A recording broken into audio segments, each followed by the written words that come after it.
welcome you to this evening's Nevada Unified School District Board meeting, and we'll start with the Pledge of Allegiance.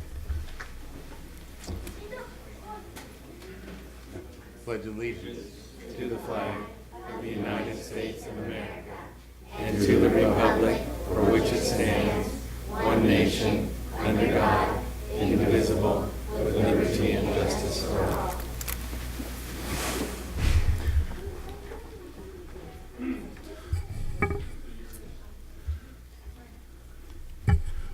I'd like to start this meeting off due to some very horrific events that took place in Las Vegas this past Sunday. I want to start off this meeting with a moment of silence. Many of us Americans were lost their lives, and many were injured. We were unfortunately, we lost one of our dear parents. She's a parent at San Ramon and also at Sinaloa Middle School. Stacy Etchber unfortunately succumbed to the gunshots, and we wanted to have a moment of silence this evening to recognize her and her contributions. So I would like to have that moment of silence.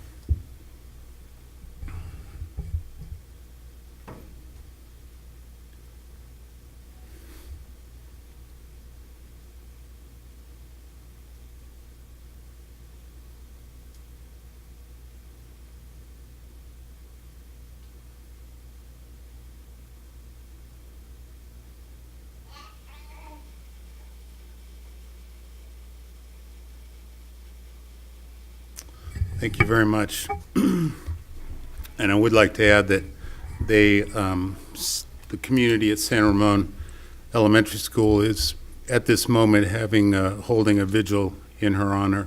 So our hearts and prayers are with her and her family. And so with that, it's been a hard last couple days. All right. So let's get back to our agenda. I would like to a couple housekeeping things for tonight's meeting. Trustee Mack will be, you don't see him here. He's traveling and he's joining us via telephone here, and Trustee Nell will be managing that for us.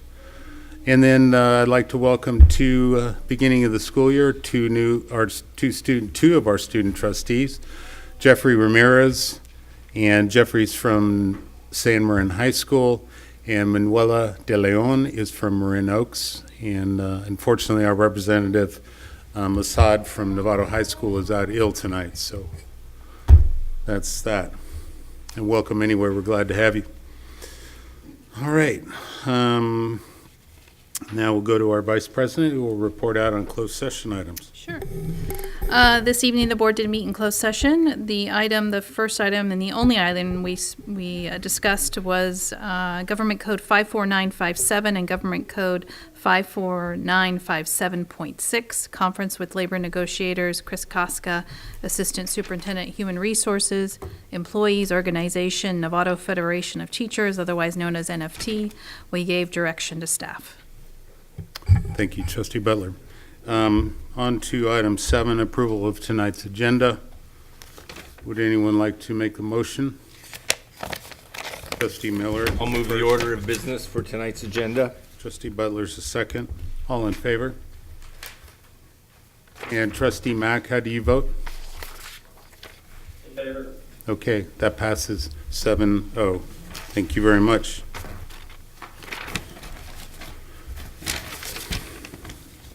All right, on to item 8, which is our public comment on our consent agenda. And is anyone in the public wishing to address the board or speak to the board, if you would fill out a blue card, they're available in the foyer, and bring them forward. We'd like to hear you. I don't have any blue cards for consent agenda, so actually we're going to move on to item 9. And 9 is approval of tonight's consent agenda. And Trustee Aguilar? Yes, I'd like to pull resolution number 8, which is the C. 8. C. 16C? 16C? That's the first C on the consent? Yes. Okay. Would you like to move consent agenda excluding item C? Yes. Okay, so I have a first and a second. Would anyone like to make a second? Okay, trustee Nell. All in favor? Trustee Mack? Aye. That passes 7-0. Thank you very much. Trustee Aguilar, we have a couple choices. The board could hear item C now or at the conclusion of the meeting, near the end of the meeting. Doesn't matter. Do it now or later? We can do it later. Okay. All right, and now we're on to the fun stuff. Item 10, our student presentation. Linwood Elementary School is presenting, and Deborah Matson and Andy Klein. Welcome. Thank you.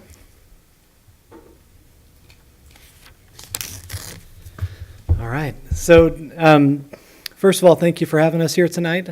We are very excited to be able to feature our tech teammates tonight. This is a group of 4th and 5th grade students who essentially serve as our technology proteges. That they work right alongside Teresa Cook, our wonderful IT specialist that we have. She helps to oversee all their different work together, and they've put together a video for you today to feature all the good work that they do. So it's pretty fun to see just the fruits of their labors right there. Before we get to watch that, I wanted briefly for Ms. Matson to tell you her experience as a 4th grade teacher last year and the effects she got to see with her students. And I'd like to also just mention the students by name. I know who are here tonight. I know we'll do a little photo opportunity at the end, but really the meat of it is going to be watching the video. So those who are here, Lorena Lopez, could you stand please, Lorena? Emmett Oswald, would you stand please, Emmett? I know most of you are in the front here then. Jackson Devine Palmer, Justin Roush, Coco Gertler, Nina Griffiths, Serena Solorzano, and Imtishal Zubair. Did I miss anybody? Is there anybody else hiding tech teammates out there? Okay. We want to give you guys a big round of applause for the great work you do to help our school.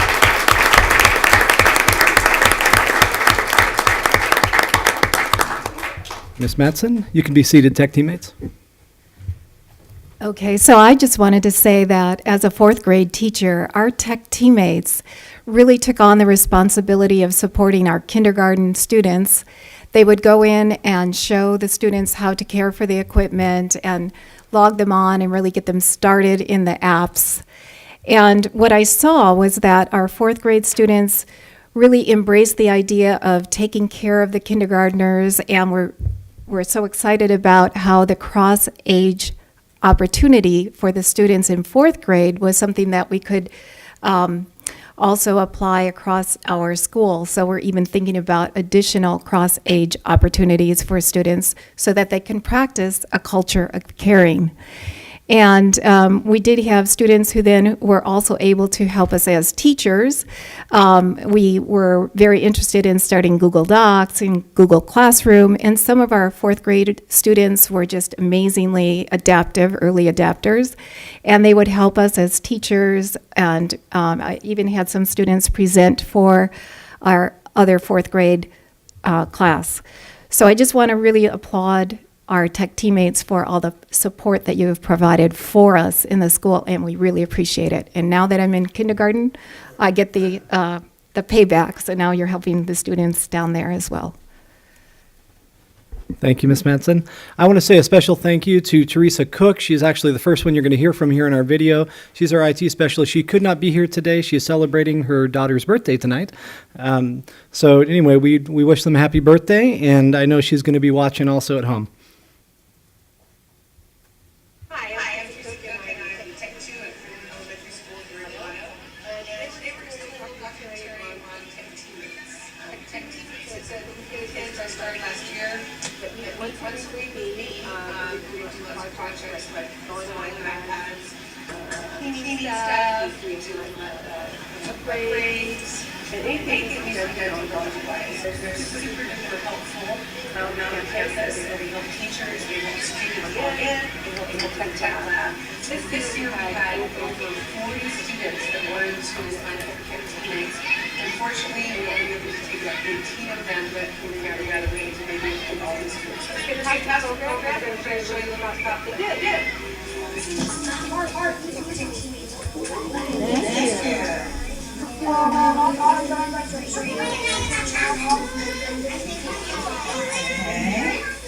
then turn it back. Okay. Always turn it off when we're looking at the wall. Do that. Always turn it off. And then unplug it back, Jackson. Okay, now. It winds around to the other side. You do that. Okay, Jackson, you want to show us how to open it? How we organize it inside?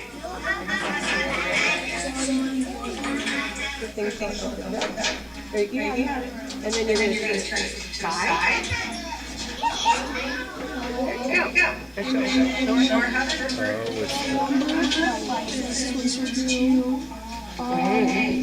Because if you don't like, if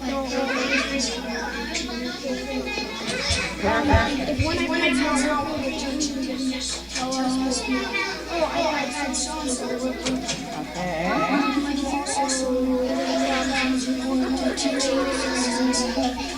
Perfect.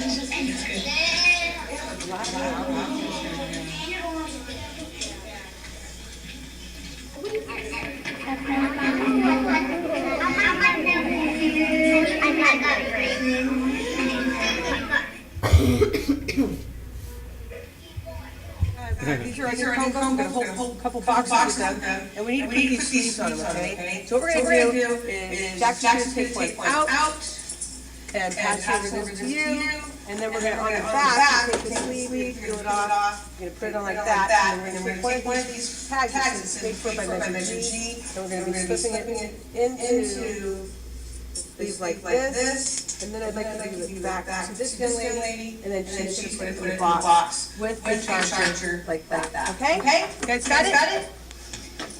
This is good. Hi. Sorry about the lateness. Can you come and set up for us? We have to do some math. Math testing. Okay. Let me call the community. It's going to put it where you windy about.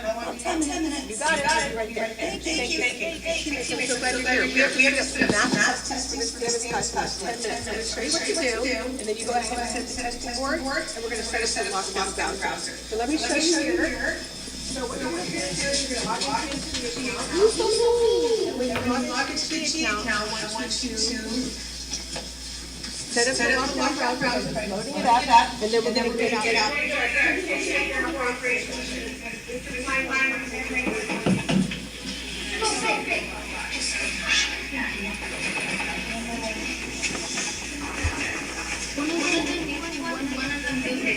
Every other one. So there you go. So we got 10 minutes. Good job, guys.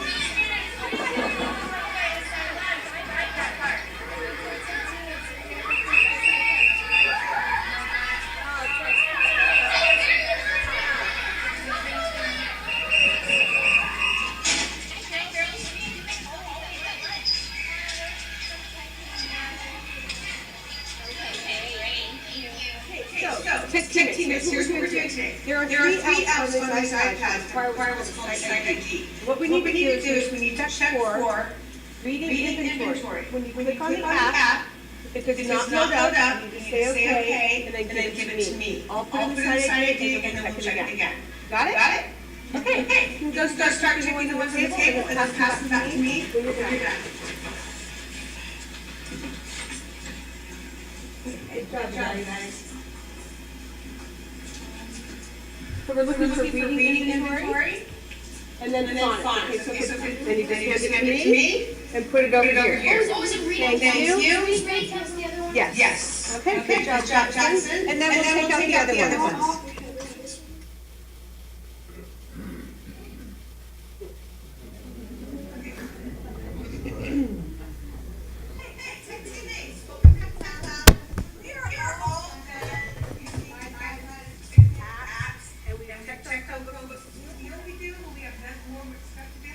Be clean. Look at that. This is good stuff. We're going to go ahead and organize it.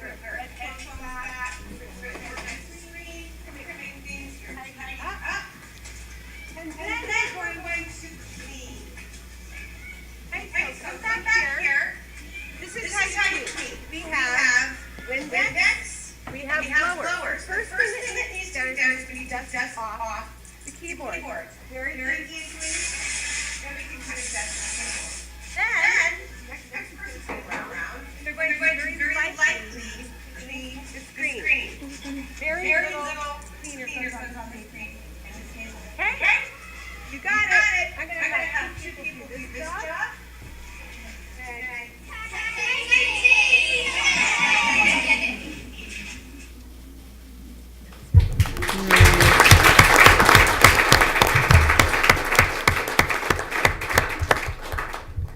So again, I want to recognize the students did the filming and the editing for that. And I also just want to say this is such an amazing, I mean, we tried to put obviously a nice plug in there because we're excited about our Measured U Chromebooks. But this is an amazing way to be able to leverage opportunity for the kids as well as leverage their own expertise with technology. Because we know that we're facing challenges when it comes to staffing and that kind of thing. And the kids do an amazing job of being able to supplement and fill in some of those gaps as needed too. So it's really just a neat opportunity. We're hopeful this is a kind of model that can be duplicated at other sites as well. So thank you again tonight. And tech teammates, thank you all. If you want to come on up, we'll get a picture of y'all. Nice. Thank you, boys and girls. Thanks, Andy. Good job, you guys.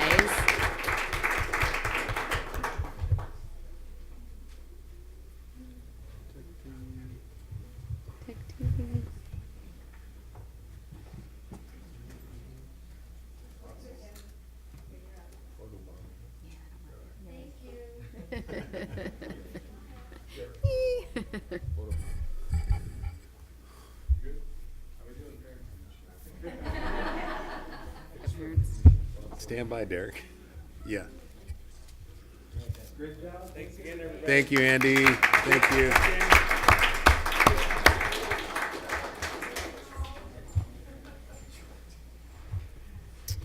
All right. Let's get back to work at hand here. We're on to item 11, which is announcements, board superintendent, and student board members. So I think what we'll do is we'll start over with Jeffrey, if you could start us off, and then we'll work our way around. All right, so I didn't get a paper today, so there's no comment from Samarin. So this year has been exciting in Bridges. It's a program for juniors and seniors. It's a class that helps us decide a career that we want. And we go in interviews, and we're going to have some field trips, go to different workplaces and do little works there, what they do. And we have interviews this week on Thursday.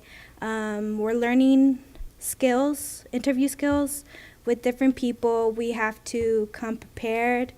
We have resumes, and we have to come dressed well as well. We were in the newspaper today for the great work that's happening in class. Our cooking class began 3 weeks ago. Each week there's a new meal prepared, and when possible, a guest chef. The first class students learned how to cook their own homemade pasta sauce. Then on Friday, they served the entire Hill campus their pasta and bread. It was a great success.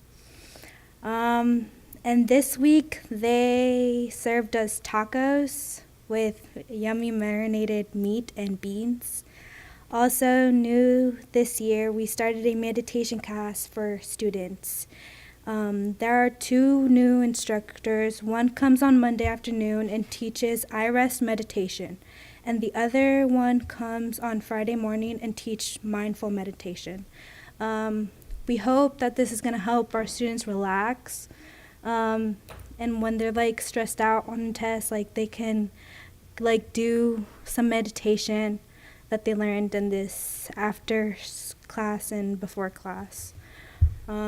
We had our first team building day 3 Fridays ago, and the leadership class worked together to create fun activities for Marin Oak students to participate in. Compass is new to our site, and to welcome them, Miss Early held an assembly and we all worked in groups to complete in a treasure hunt. I myself personally took photos for the yearbook. Everybody was having fun.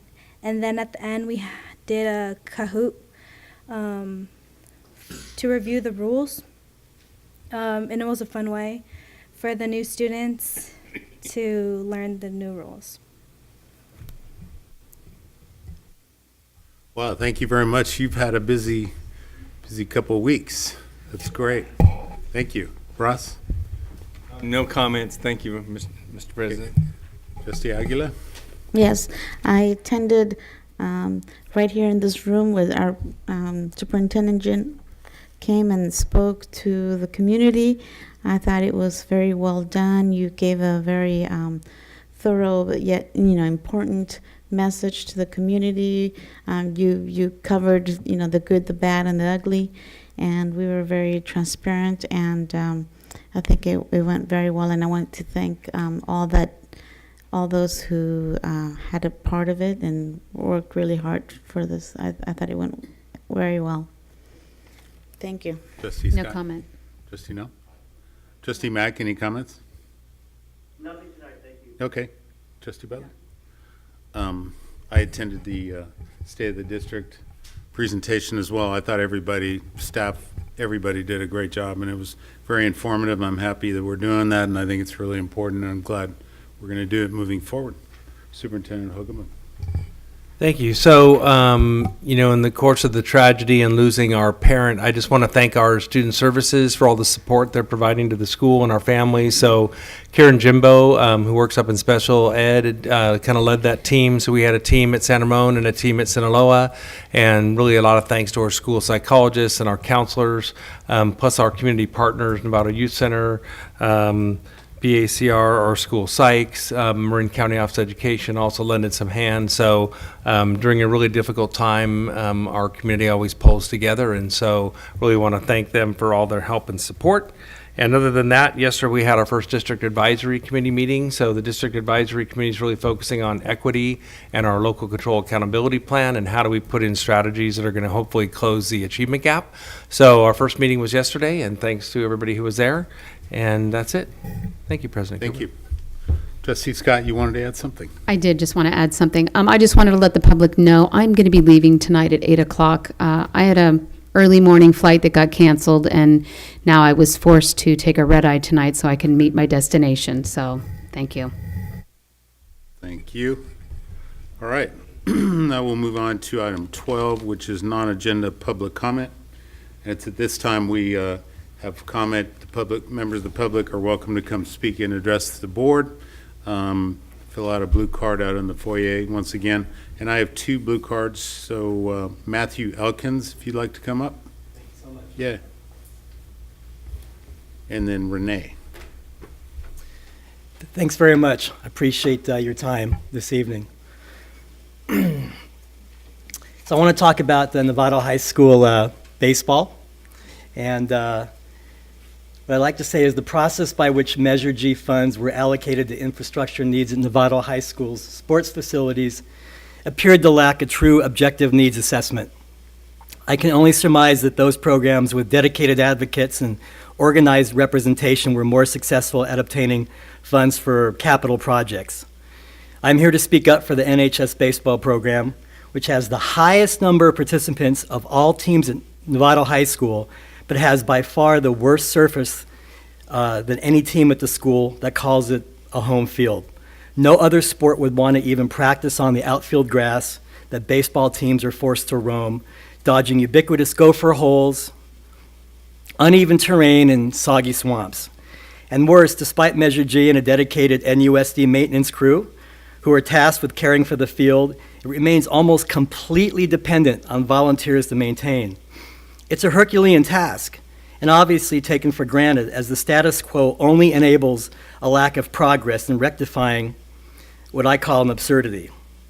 Please use the funds dedicated to the multi-use field project being planned at Nevada High School for replacing the outdated and even dangerous baseball grass with synthetic turf, or shift funding from other projects, for example at middle schools, to the NHS baseball field. Just to let you know, I am part of a group that plans to raise more funds for other projects at the school, but the money won't come from parents, as they seem to think Measure G is the magic pill.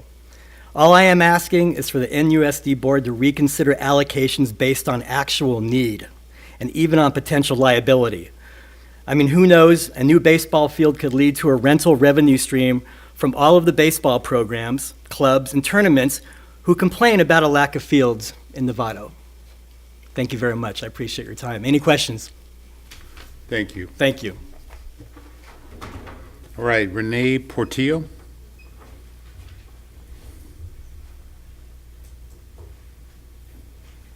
Hi.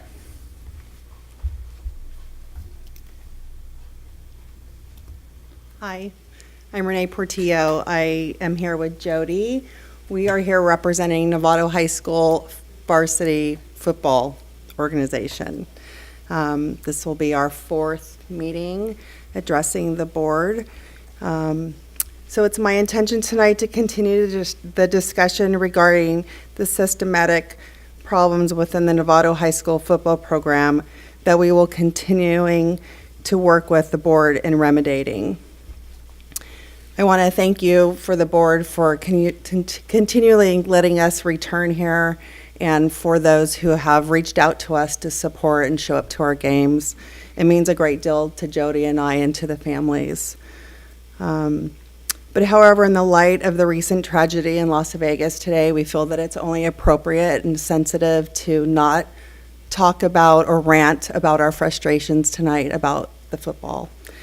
But we will be continuing to come back after each month to continue working with the board to address our issues and working from the inside out to resolve the problems that are occurring there. So, thank you. Thank you, Renee. Appreciate that. All right, we're on to item 13, which is a public hearing, and Melissa Diaz will be presenting this, and after you review this, then I'll open up the public hearing. Thank you. Good evening. So to start with, I come in front of the board to certify that all sites are in compliance with Ed Code 60119 regarding sufficiency of instructional materials for the 17-18 school year under the Williams Act. Okay, so here we have a public hearing, so I'm going to open up, thank you very much, I'm going to open up the public hearing, and anyone from the public is welcome to address and talk about this, or members of the board. Seeing no one from the public and no comment from the board, I'm going to close the public hearing. Thank you. And thank you very much. Appreciate that. I have one more item, if that's okay to proceed. You do? Yes. Let me just, we're getting into our first discussion action item, and it's item 14A, resolution of number 7, 2017-18, the Williams Act. Sorry, I keep saying Williamson. In my business, there's a Williamson Act. Mm-hmm. So, Williams Act, sufficiency of instructional materials. Melissa. Perfect. That's what we just went over. Okay. So, would someone like to make a motion? Okay. Trustee Miller is the first. Trustee Aguilar is the second. Second. Any comments or questions? No. Trustee Mack, do you have a comment? No, it's not. Okay. Do you have a? We're going to vote. All in favor? Trustee Mack, how do you vote? Aye. Okay, that passes 7-0. Thank you, Melissa. Thank you. All right. And Melissa, once again, item B, 14B, resolution number 5 is 2017-18 Latino Hispanic Heritage Month. And welcome once again. Thank you. You're just going to be up here for a while. Yeah, just another minute or two. So I come in front of the board tonight to recommend recognition of the National Latino Hispanic Heritage Month, which spans from September 15th to October 15th. And I believe you have that in front of you. We do. Thank you. Any comments or questions? Our student trustee, Manuela. I would like to comment that at my school, my new math teacher, she has this all over her board. We even have posters of certain famous Hispanics that have helped. And I think it's a really good idea that other schools do this.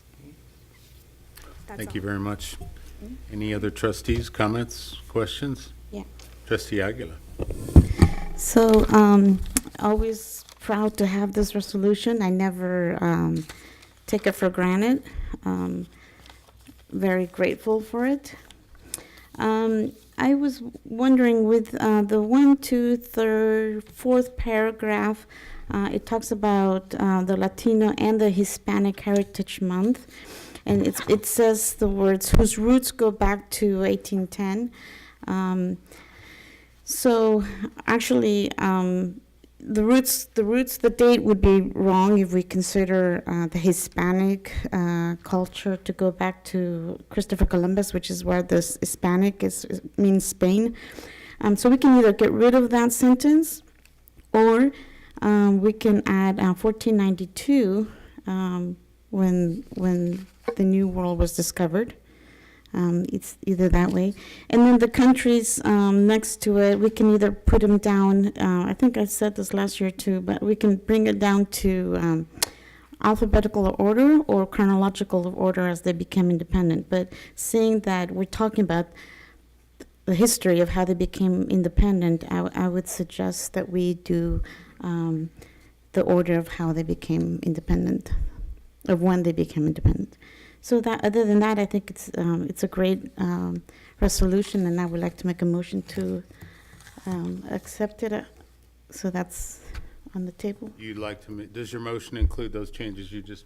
It does. It's easy. It wouldn't. All of those changes you just made? We can have a Or discussion suggestion? if we can have a discussion if the board wants. Yes. Okay, so that's your motion. Any trustees like to? Any comment? No comment. None? I'm willing to make whatever change the board feels is appropriate. Okay. Trustees? Maria, you said a couple different things. You were saying one just in alphabetical order, one in a timeline order. Do you have a preference of either one of those? Yeah, I prefer the chronological order because the sentence, let's keep the word whose roots go back to, and then 1492. And then we can do the order of the countries that became independent. So it would be, I can tell you those. It would be Mexico, El Salvador, Guatemala, Honduras, Nicaragua, and then Chile and Belize. So they're just a little bit off. Good, okay. I just Is don't that know how it? you want that. So that's just in the, this paragraph here? Right. This piece here? Okay. Okay. Melissa, did you get all? I did. Okay. Thank you. So chronological order, and trustees, are you in agreement with that change? Chronological order of the communities is fine. I'm confused about the proposed date amendment. I didn't hear the language. So if somebody could read the sentence straight through, that'd be helpful. With the change? With the change. Okay, Maria? So it would be whereas Latino Hispanic Heritage Month, whose roots go back to 1492, when America or the New World got this. I want you to read it word for word. I am. This will go on the record if it, yeah. Okay, so I think we have somebody transcribing the words. Yep. On September 15th, or it would actually, we get rid of September. So it would be the Latino Hispanic Heritage Month, whose roots go back to 1492, when Christopher Columbus discovered America, and then the anniversary of independence of 8 Latin American countries: Mexico, El Salvador, Guatemala, Honduras, Nicaragua, Chile, and Belize. All celebrate their Independence Day during this period. Melissa, did you get that? Is it precise language? More, yeah. So, Yeah. 2 different paragraphs? No, it's one paragraph. One paragraph, okay. So trustees, with the changes that Trustee Aguila suggested, are we in agreement with that, or do we have further comment? Trustee, no?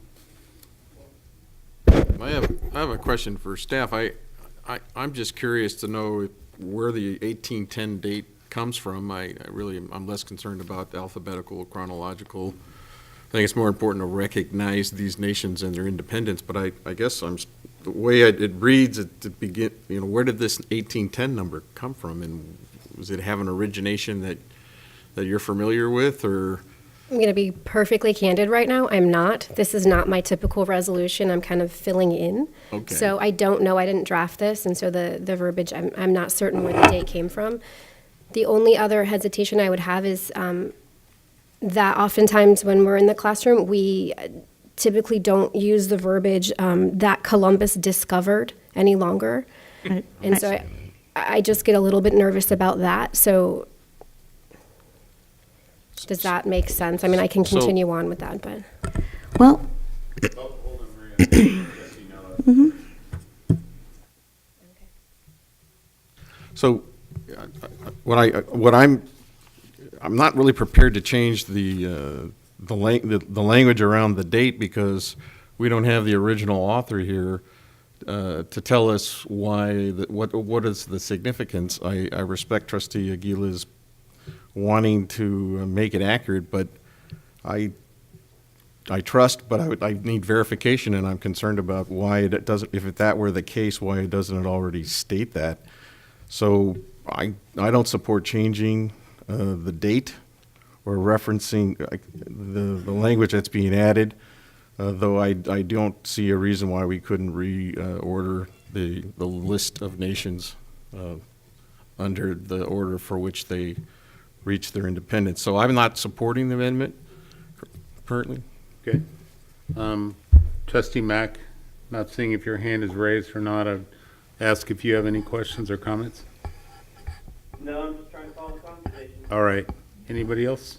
Trustee Miller, and then I'll get back to you, Trustee Aguilar. I am concerned, our staff, Ms. Diaz points out that we don't refer to Christopher Columbus as a marker anymore, that we're hopefully living in Novato, which is a Spanish languaged name for a town. We try not to tie everything to that explorer's discovery. So I'd like to, I'm apprehensive that staff says we don't do that anymore for good reason, and I'd like to not reference Christopher Columbus while we're editing this at the table. I'm fine with the reorder of the names, but this is going to be a resolution of this board, and I would rather take care and maybe next year put those words in after we do some research. But editing at the board table makes me nervous when there's staff saying there's some concerns. So I would exclude the language staff has concerns about, not permanently, but at least for this evening's work. Okay. Trustee Aguilar. Yeah, the reason why this resolution was copied from other, it came from other sources, so it wasn't. I'm not pointing fingers to any staff at all. That's not where it came from, actually. And the reason why it says 1810, Trustee, is because that's the year when Mexico had its independence. So it's going to the Mexican independence. Now, if you guys feel better, like written like this, it's incorrect information. But if we take out whose roots go back, that could work too. Or take out the word Hispanic, that could work too. But if we're going to say Latin Hispanic Heritage Month, we need to go back to 1492, because that's when it happened. Otherwise, it's up to you guys. Okay. Anyone? I'd like to have the superintendent chime in as well, if you don't mind. Okay. Superintendent Hogeman. Well, I apologize that we don't have more information that we should have about the roots of it, but I think the purpose of this really is the first two paragraphs, right? To recognize the contributions made and the important presence of Latino and Hispanic Americans in the United States and celebrate their heritage and culture. And then secondly, that Latino Hispanics have had a profound and positive influence on our country through their strong commitment to family, faith, hard work, and service. They've enhanced and shaped our national character with centuries-old traditions that reflect the multi-ethnic and multicultural customs of their community. And I especially think in these times that it's really important that we recognize the contributions of our Latino, Hispanic members, and we should have had this down so we knew what 1810. But since we don't, I guess to me the most important part of this is recognize there's those first two paragraphs. So since we seem to have some questions about what 1810 from, maybe we just leave that part of it out, I guess would be my suggestion. So the third Is he one, saying two- beginning with each year? Lining So all the this fourth up? paragraph, you would Just delete? begins each year, September 15th, so starting, Jim, may I? Yes. So are you saying just cross out whose roots go back to, and they're just starting with begins each That's year? my suggestion, unless Okay. there's some keen reason Okay. to keep it. Are you okay with that? Okay. Okay, all right. So do you want Shall to amend? update your motion, Maria, trustee Aguilar? So I make the motion that we adopt the resolution with the amendment changes. Could you call out those changes, those very specific changes? Delete paragraph 4 altogether. beginning. No, just the Right. beginning. No, just delete the whose roots go back to 1810. Yes. Is that correct? Correct. That's your motion? Correct. Okay. Do we have a second on that? I'll second. I have a second. Trustee Scott. Trustee Okay. Mack, any comments? No comment. Okay, we'll call for a vote. All in favor? Trustee Mack? Aye. So I should say that that passes as amended. Resolution number 5, 2017-18 Latino Hispanic Heritage Month resolution. Thank you very much. Good comments and discussion. All right, we're on to item C, 14C, which is resolution number 6. Thank you. Thank you. And that is 2017-18 National Bullying Prevention Month, and Karen Ballantyne will be presenting that. Hello. Good evening. How are you tonight? Wow. It's thinking about it. There it is. Well, thank you for having me, and I brought Evie with me, and she's going to be presenting some information, so I'll give you a little background. October is National Bully Prevention Month. The goal is to encourage communities to work together to stop bullying and cyberbullying by increasing awareness of the prevalence and the impact of bullying on children of all ages. Responses to the 2015-16 California Healthy Kids Survey of Marin County's students found that 34% of 7th graders, 38% of 9th graders, and 33% of 11th graders reported having been bullied or harassed in the past year. Over 50% of the bullying situations will stop when a peer intervenes. Student education of how to address bullying for peers is critical, as is the support of adults. And so Evie's going to go through and talk about some of the things that we do. Good evening. The NUSD completed a bullying survey at the end of May, and that data is currently being analyzed, and we'll match that with the the California Healthy Kids Survey. We have to remember not to talk in those acronyms, sorry. The new Healthy Kids Survey will be conducted sometime this month or in November, and we should have that data in the spring together with the bullying survey. We will use that to assess our current climate in the schools. In addition, we have an online bullying reporting system that we closely monitor and follow up with the schools. And Karen and I, along with the school principal, get those. So we work as a team together to address those issues. And I would also like to acknowledge the support and the efforts of the Novato Blue Ribbon Coalition for Youth's Bullying Prevention Committee and the work that they have done to establish the foundation from which we will use to work ahead. Okay. Some of the things that we're going to be doing this year is also, along with the data, we will be looking at what programs the schools are currently using for anti-bullying prevention, and what's working, what's not working, and then how best to develop a sustainable anti-bullying program that supports the district's equity work, the work of the first school implementation, and ultimately help support the development of positive school culture. Any questions? Great, thank you. And trustees, questions? You have a question? Just Superintendent Hogaboom? So a comment and a question. So I got a chance to see Evie and actually Andy Klein do a no bully solution training at Linwood for, I think, some of our campus supervisors, and we had some guests from out of town as well. So he did a great job on that. I was wondering if you could mention, you might not know all of them, but what are the other, besides no bully solutions, what are, I know we have a variety of programs that I'm not sure that you would call restorative justice. You know, it's not a no bully solution, but it's a way to resolve conflict and things. So could you just mention the other kind of anti-bullying, you know, programs we have? Sure. We have a wide variety. Several of the elementary schools, Rancho, Olive, Pleasant Valley, are using restorative justice, community building circles, restorative circles to address some of those conflicts. Over at Marin Oaks, there is a peer court program, which is also at the middle and the high schools as well.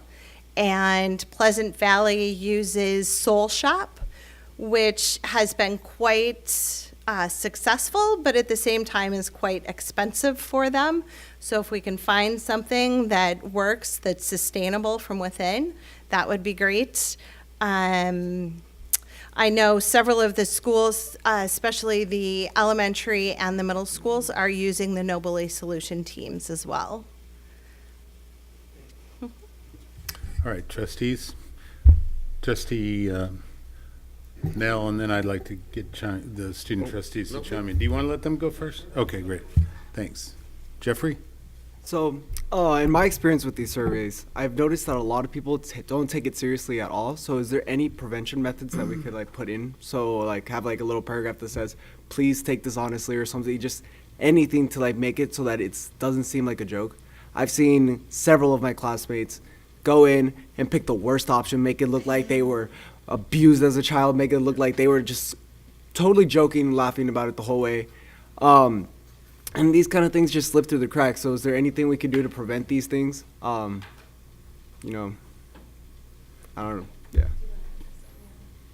Since the surveys are kind of anonymous and we get them just kind of, our hope is that they'll be honest, but then also if they're putting it in there, maybe it is something that we need to look at and just kind of evaluate and see where those answers are coming from. You know, and I guess in some ways it helps us to have more prevention in place, which is not necessarily a bad thing, but you know, we just kind of hope that they do answer them honestly, but you know, we do know that sometimes kids don't take it seriously, but on the same respect, it may help to bring in more services to help students. Yeah, I just wanted to just, maybe if we could just put something just right before it, just a quick sentence, just please take this honestly, don't make this a joke. I think that would make the world of difference and you would get more accurate responses.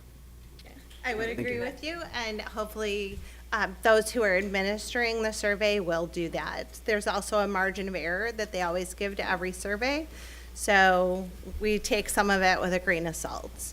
But again, we want to err on the side of precaution, so we're going to look at the numbers accordingly, because there's also a chance that students are out there who aren't reporting the abuse that they're having. Thank you. Great comments, Jeffrey. Thank you. Manuela, do you have anything to add? Okay. Thank you. Trustee Nell. Thank you. I appreciate your comments. I think it's probably a good idea. A lot of surveys do start out with some sort of preamble explanation. I haven't seen this one, so I don't know how it instructs or begins, but just the mere fact that the emphasis was put on how some kids don't take this issue seriously sort of tells us all that we have a lot of work to do still, because in reality, bullying is no joke. I know you know that, and I think that the kids that are even joking about it a lot of the time realize that as well. But I appreciate your comments tonight, and I think the suggestion is worthy, and of course we should hopefully recognize that if that's still going on to that level of degree, you're going to be busy. There's going to be a lot of work to do. I had a question, but my question was actually asked and answered by by Superintendent. Again, give him a promotion there, but so appreciate that. So I think what I'll do is instead is I wanted to thank you for bringing up our long-standing commitment and relationship with the Blue Ribbon Commission, and I'd like to take it a step farther and recognize Trustee Aguila, who is a hardworking, dedicated, proactive member of that committee, and I know is personally responsible for getting things done. And I just think it's important to recognize you for that. Other than that, I'm prepared to support the resolution and move ahead. Thank you, Trustee Nell. Trustee Aguila. Thank you. And I'd like to recognize our students because, in fact, you at San Marin, I personally saw you during orientation go out of your way and greet the new students and be kind to them and offer your friendship. So I know you take the bullying seriously. You live it. You don't just say it. So thank you for that. I have a question for Evie. I wanted to know, I look forward to the survey that's coming up, and you said that was in November, right? Coming up you think you will get the results by then? For the NUSD bullying survey, Uh-huh. yes, we should have those in November. Okay, great. And so I look forward to that. And I think that was it. Thank you. Thank you for your hard work. So I'd like to make a motion to accept this resolution. There you go. Second. Okay. So I guess Trustee Nell, is that? All right. So Trustee Aguila is the first, Trustee Scott's the second. Any comments? Any other trustees? Trustee Mack? Do you have any comments? No, thank you. I'm good. Okay. Then I have a first and a second. I'll take a vote. All in favor? Excuse me 1 second. All in favor of this resolution number 6, 2017-18, National Bully Prevention Month. All in favor, I'll take a vote. That passes. Trustee Mack, I beg your pardon. Aye. So it passes 7-0. Thank you very much. Thank you very much for coming. Yeah, have a Thanks. nice evening. Where's that? All right, we're on to, thank you, Trustee Scott.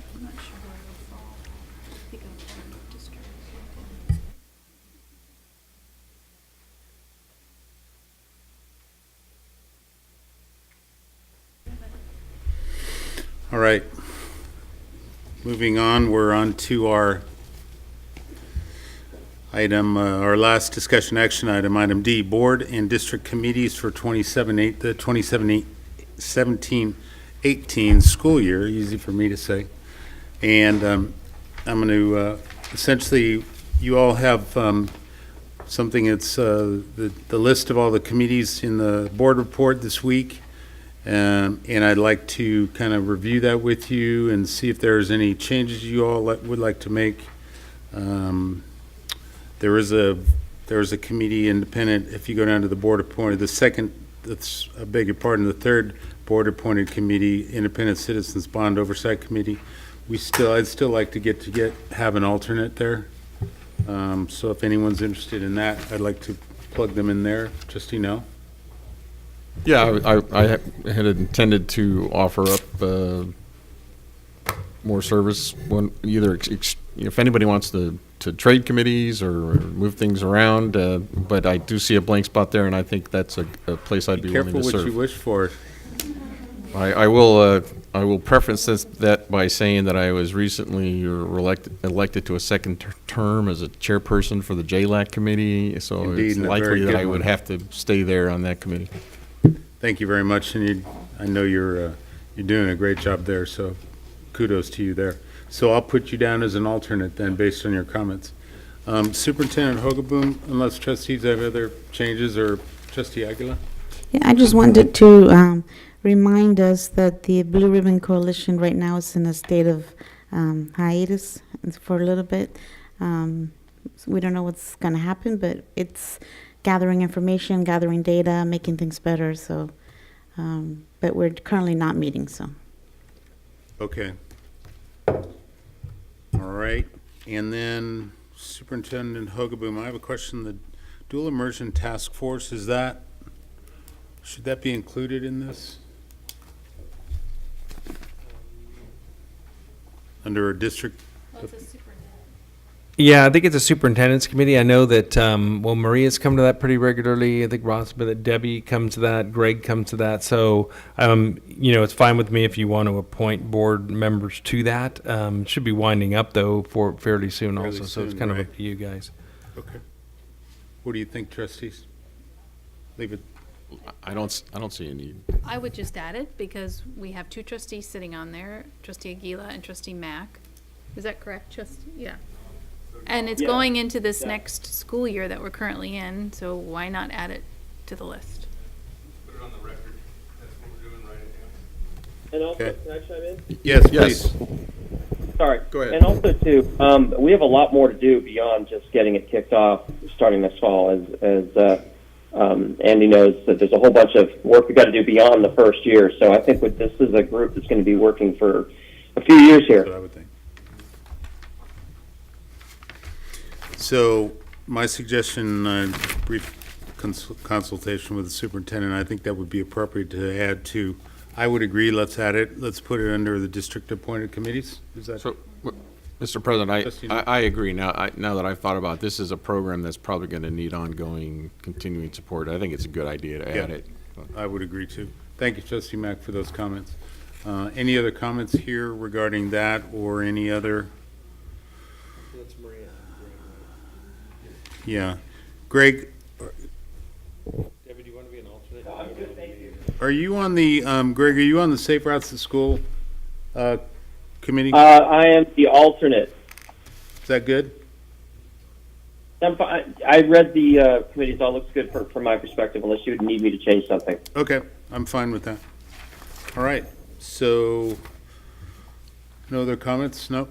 Okay, so this is an action item. We'll need to approve this with the addition, I guess, of Trustee Nell and the dual immersion, Trustee Nell to the Independent Citizens Bond Oversight Committee and the addition of the dual immersion task force committee.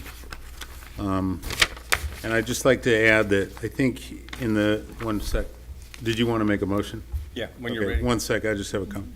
So on the board report, just to bring up, I know it's, we all try and do this, but the role and responsibility of the trustees, representatives include report. I think these are really important that you advise the remainder of the board about when you attend these committees, these meetings, that you report back to us as a whole. And one of those is reporting out at board meetings to update trustees on committee work, representing trustees on those committees, and act as non-voting member of the committee. So just a moment to think about that, ponder that. All right. So did you want to make a first? I'll move the adoption of the committee structure with the changes that you identified. Okay. I can And second. a second, Trustee Aguila. And seeing no other comment, I'll take a vote. All in favor? Trustee Mack? That passes 7-0. Thank you very much. So, Mr. President, are you Oh, proposing sorry, a six in favor, 1 absent. You are right. Are you proposing a protocol for if we attend a board meeting, committee meeting during the course of the month, that we report out to it at our public meeting? At the Is that your- subsequent board meeting. Is that what you're proposing? Yes. Okay, good. I think we've been doing that really So I think, really well, but good. But you're the Never- president, and, if that's, it never hurts to remind exactly. ourselves Thank that, that way the rest of the six other trustees know what's going on. yeah, not an email behind the scenes, but for the public, in the public purview. venue. Yep. Right. Okay. Thank you, sir. Thank you for that clarification. Item 715, staff report, our first staff report, multiple measures of student success, and Superintendent Hogaboom would be presenting. You've been demoted. Demoted Or or promoted, promoted, I depending don't on how you know. look at it. Thank you for your introduction. So I'm actually excited to talk about this. It's multiple measures of student success. And to be honest, I think the board knows one of the areas we're working on this year is to do a lot better job of reporting out data and using multiple measures. And we don't do a real good job of that. And when we talk about different measures, but we frankly haven't really clearly identified what those are. So that's kind of one of our big tasks this year. And so because we don't do a good job of that, unfortunately, the media and the public like standardized tests. And so it used to be the STAR test results that used to get a lot of attention. Now it's the SBAC or CASP results, which just came out, and those are important data to look at. But there's a lot more that we need to look at as well, and we as educators really need to do a better job of reporting that out. So I'd also note tonight that I know some of these and some of these I don't, to be honest with you. So Ivan Chaidez is not here tonight. He's at the Ed Leader 21 annual conference in Atlanta. He's actually presenting with the Buck Institute, National Equity Project, and Envision on our joint projects here. We are cutting back on a lot of the travel, but we'd made a commitment to present there, so that's why he is there. In fact, the board was going to go to that Ed Leader 21 conference, but we're cutting back as much as we can on out-of-state travel and trying to reduce our travel and budget expenditures. And then Julia, one of the things I can talk about is the National Clearinghouse data. She's kind of expert on that. Obviously, she just had her baby boy, so she's not here either. So not to appear naive, but if you have further questions, I might have to get back to you on some of those. So starting off, as you see, our district driving question last year was, how do we transform teaching and learning in the Nevada Unified School District using the 6 C's, and we're still working on that. This year, though, as I mentioned, our driving question is, how do we measure student success? How do we measure that in the classroom? How do schools measure and report student success, and how do we do that as a district? So you've seen us make some moves towards fewer district goals and having them be more broad, but we still know the power of SMART goals. So we're trying to improve our process for collecting, analyzing, making decisions, and communicating using data. So it's going to take us a little time to get there, so I invite your input tonight. You also know that we're trying to improve our data management system, and so Sean Roselle, who's not here right now, last week reported on Schoolzilla and some of our frustrations collectively with not being able to find a data management system, because what we hope to have eventually is all that data in one place where teachers can access it in the classroom, principals, districts, so we can see how we're doing. So that's a work in progress, and that's where we are. So you have a pink update because I thought it was important before I just throw a bunch of data at you to look at for you to understand the context that we're looking at the data. So this is actually taken from the P3 Marin Community Foundation process that they all use. And so having all of our elementary schools using the same process, and not only elementary, but we're all going to use this process. So I don't want to go into it in intense detail, but I want you to know that we do have a process which starts with looking at data, collecting and organizing the data. Then it goes to information, analyzing and summarizing the data. Then it goes to knowledge. You synthesize information and prioritize what is most important. Come to a decision. Knowledge is applied to make decisions, to identify where and how to make adjustments to practice. That's a super important part. So, okay, data can point you to a problem, but then you have to collectively use our wisdom to say, okay, what's a strategy that's going to help solve that problem? Probably need to do a better job of using research-based practices there. And then finally, taking action, right? So decisions lead to actionable changes, to implement new instruction and strategies to improve student learning. You learn from that, you get new data, and you kind of repeat this. But we haven't had a cycle of data analysis, and so I just wanted you to be clear on that this is the one we're using, and again, we'll be using the expertise of the P3 initiative to help us with that. So the second thing that I included that wasn't in their earlier presentation is the connection between district goals and school goals. So this is taken right out of the template for our single plan for student achievements. So we're trying to get better alignment between district goals and school goals and teacher goals and administrator goals. So again, this is pulled right out of the template, and you can go see these if you click on any school site. They're working on all the school plans, which they're going to present to you over the next 2 months. So again, the driving question tweaked a little bit. How can we use data to identify and focus on measuring student success by preparing all students to perform at grade level? And then the purpose is to select the greatest need from your single plan and use this process to take a deep dive into developing a plan to improve student outcomes. So this is where some of our math conversations that we've been having, we're going to set some clear goals, and that's where the strategies will come out about how are we going to improve some of our math. That's not the only area we need to work at. And then you see the 5 phases of effective data there that we're asking the schools to go through. We're also trying to condense it so there's not so much in there. So as you see on the bottom, by taking a deep dive, we're only looking at district goals 1 and 2, which is equity and student success. So we're not asking them in their single plans to talk about staff success or community engagement. It's really focused on student achievement, which it should be. So that's out of there. There's the next page out of the single plan. So really we ask them again, data, information, and knowledge. We want them to create a SMART goal. We kind of backed off on having some SMART goals of the district because really where those need to be is schools. Schools have more individualized data for their schools and for their grade levels. So they'll come up with those SMART goals, and then here's an example of some of those. I mean, one might be school will reach 90% attendance or better each month. So they're specific, they're measurable. Then they'll come up with the actions that they're going to take, common instructional practices that will allow us to meet the goal. So that could be, for example, in all algebra classes, students will analyze common misconceptions and errors on a regular basis using our site-designated error analysis protocol. So the idea is you see what misconceptions kids have, you try to head those off ahead of time. So that's one obviously fairly specific example of an action. And then the last page is decision and action, something they're going to do in the next 60 days.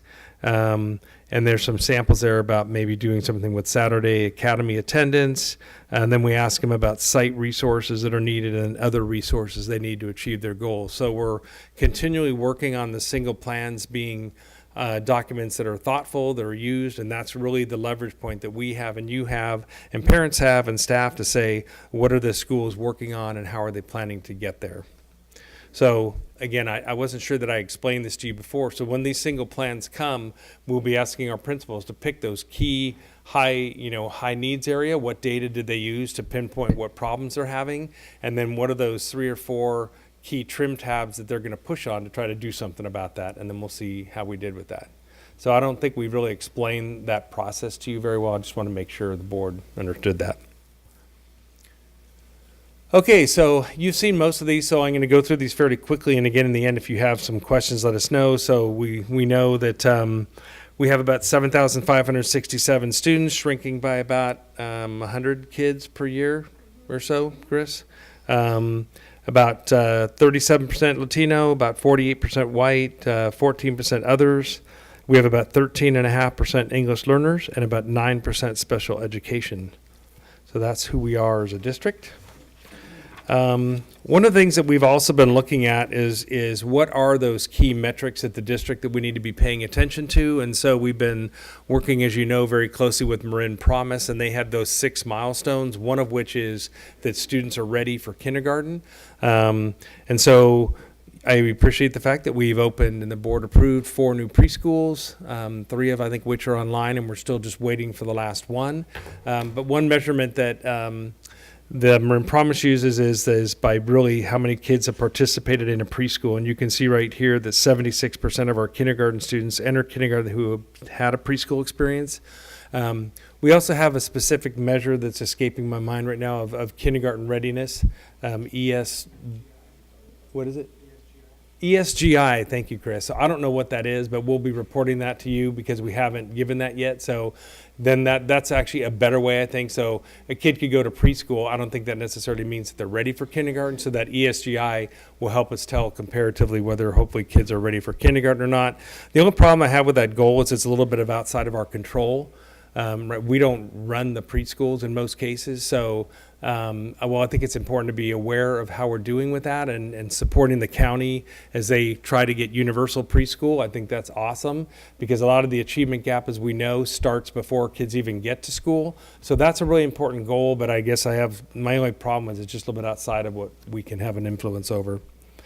Another important goal, and we're actually probably going to be adding this to one of our 5 or 6 most important district goals, is to reclassify our English language learners.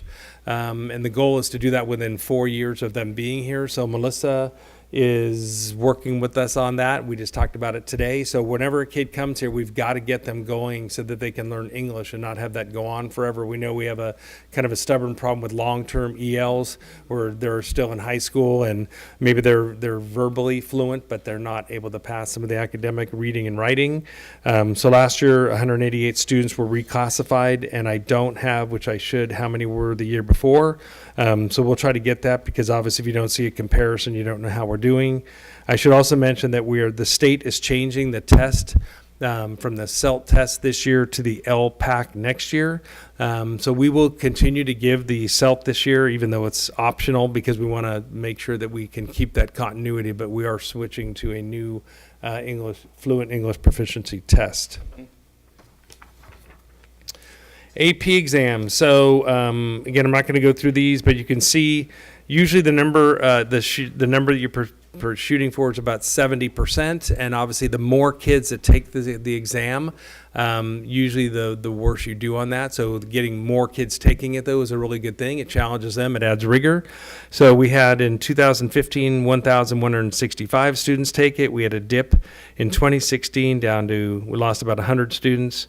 And then actually much better last year with 1,280. We're still kind of looking into the 2016 data, and we're not sure if with that we caught everybody on that. But you can kind of see how we're doing on that. And again, you always want to be passing those tests, but that's a balance between how many are taking the class and how many are passing it. And I think we also want to be encouraging students to take that test as much as possible.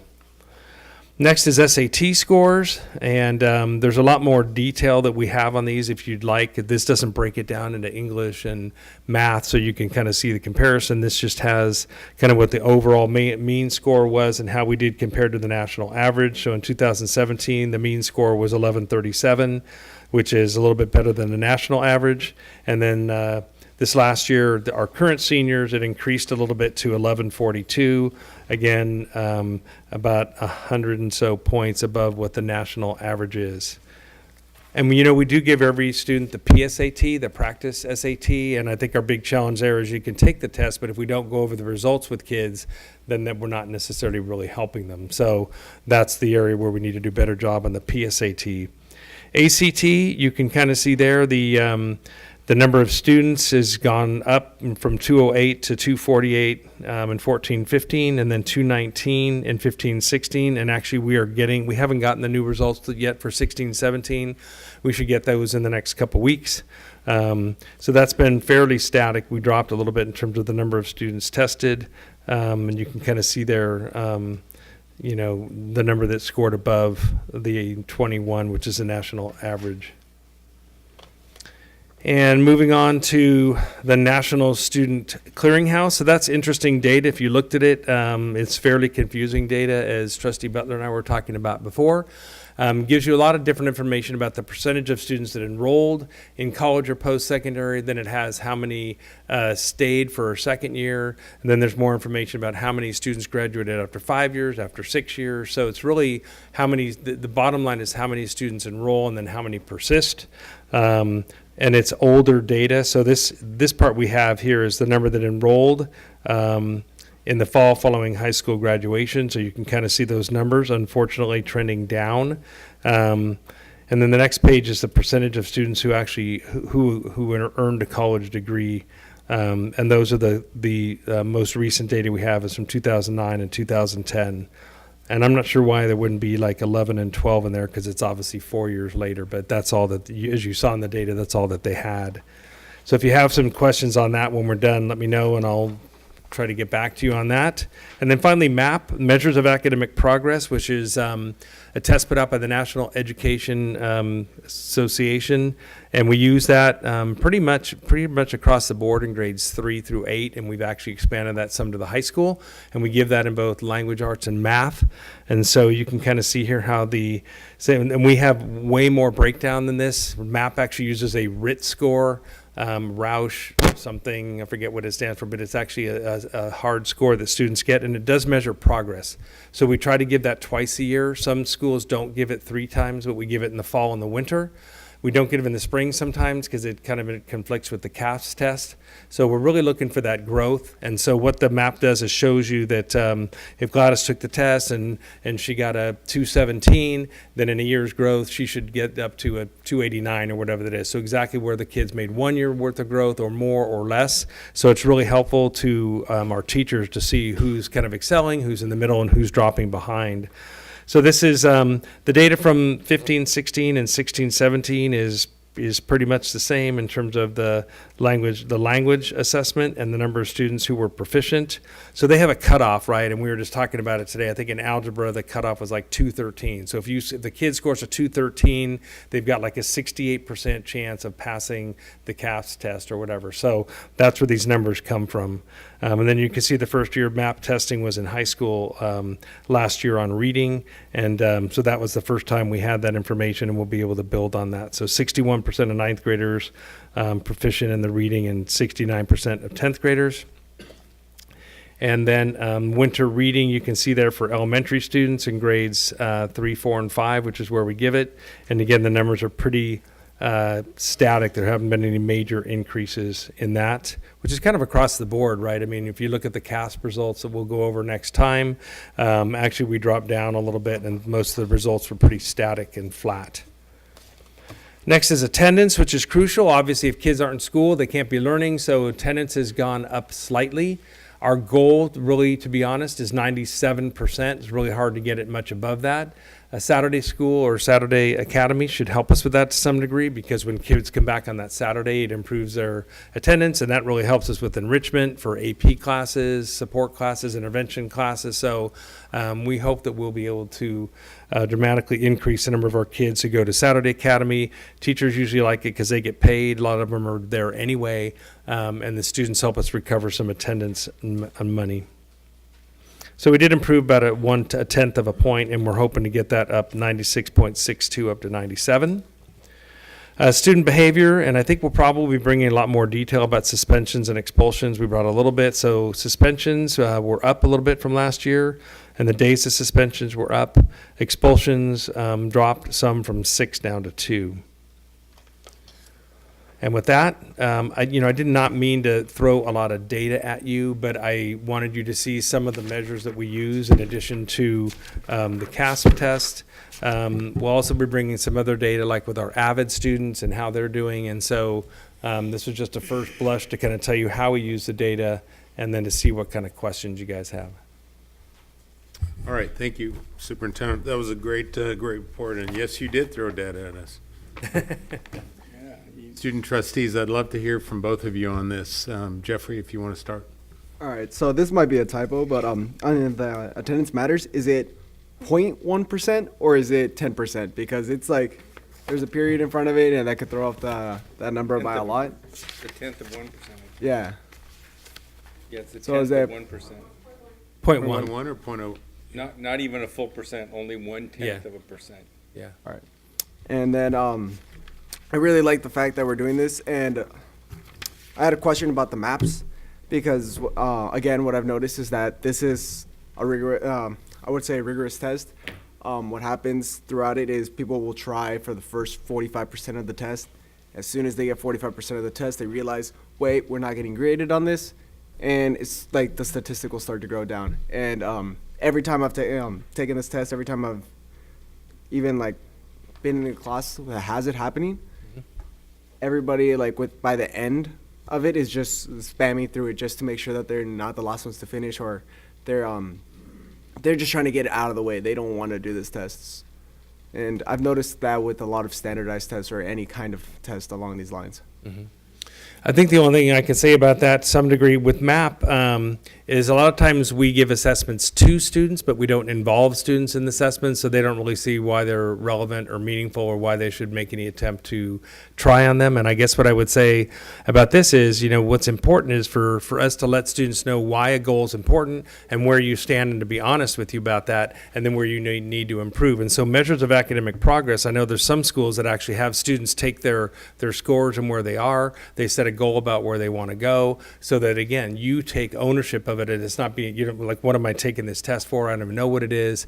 And if we don't use the results, it's kind of like the PSAT, right? You could take the practice SAT, but if you don't know why you're taking it, or you don't look at the results afterwards to see where you could improve on it when you take it again, then why are you taking it? So I think we need to do a better job of working with students to understand the purpose of the test, and then where are you, and then have you set some goals for yourself about where you want to improve on that. Because you're right, otherwise, if you don't understand that, you're just going to check the boxes. To add on to what you just said, if we could just bring in like just a presentation, just be like, look, we're doing this for this reason, and here's your score. If you do good, you do this.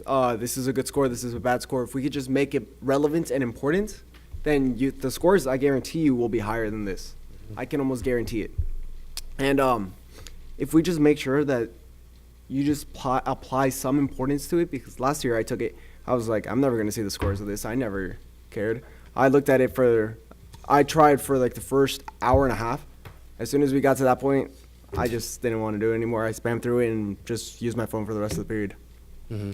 And I know for the majority of my classmates that they do the similar thing, or they'll try to go as far as they can, and then they get to the point where they just don't want to do it anymore. So if we make it important and relevant, the scores will go up. Thank you. Jeffrey, those are some great comments, and I appreciate your candor on that. Manuela? No, he pretty much covered it. Don't listen to what he says. I think you guys just need to explain it more, because, like, students really don't care. Like, the teachers are like, oh, no, this isn't going to, like, affect your grade at all. They're like, okay, whatever. They, like, just press random buttons and, like, put no importance into this whatsoever. So if you guys, like, put, like, some importance into it and, like, explain what it's for, I think, like, the test scores will, like, change for sure. Well, those are some Thank good you. comments, too. That's, I know Superintendent Hogeman was taking good notes there. Any trustees? Trustee Aguilar, start with you. I have a question about the attendance matters, and our attendance is getting better, and also student behavior. With some cases,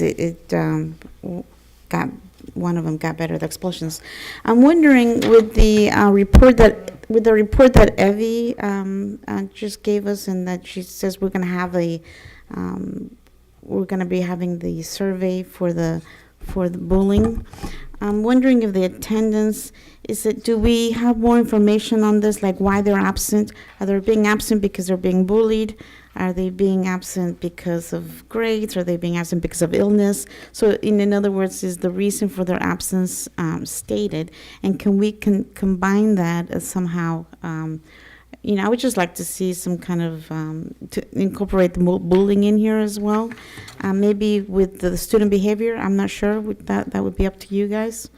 But I don't know if the survey that we have on the bullying talks about, is there any questions in there about, have you ever missed class because you felt bullied? Mm-hmm.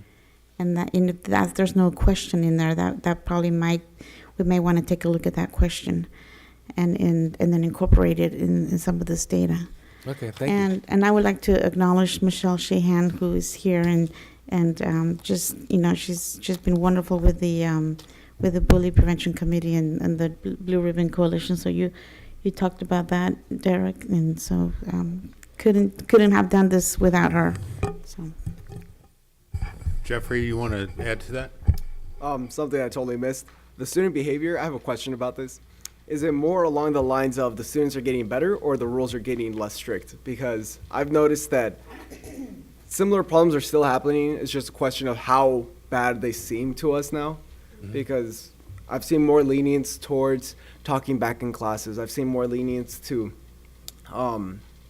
just doing things that you're not supposed to be doing in certain scenarios. Mhm. And it's not necessarily that students I've seen are getting worse or better. It's just how the teachers and this faculty will deal with the problem. Mhm. So that's my question with the student behavior. How, like, is this taking that into account?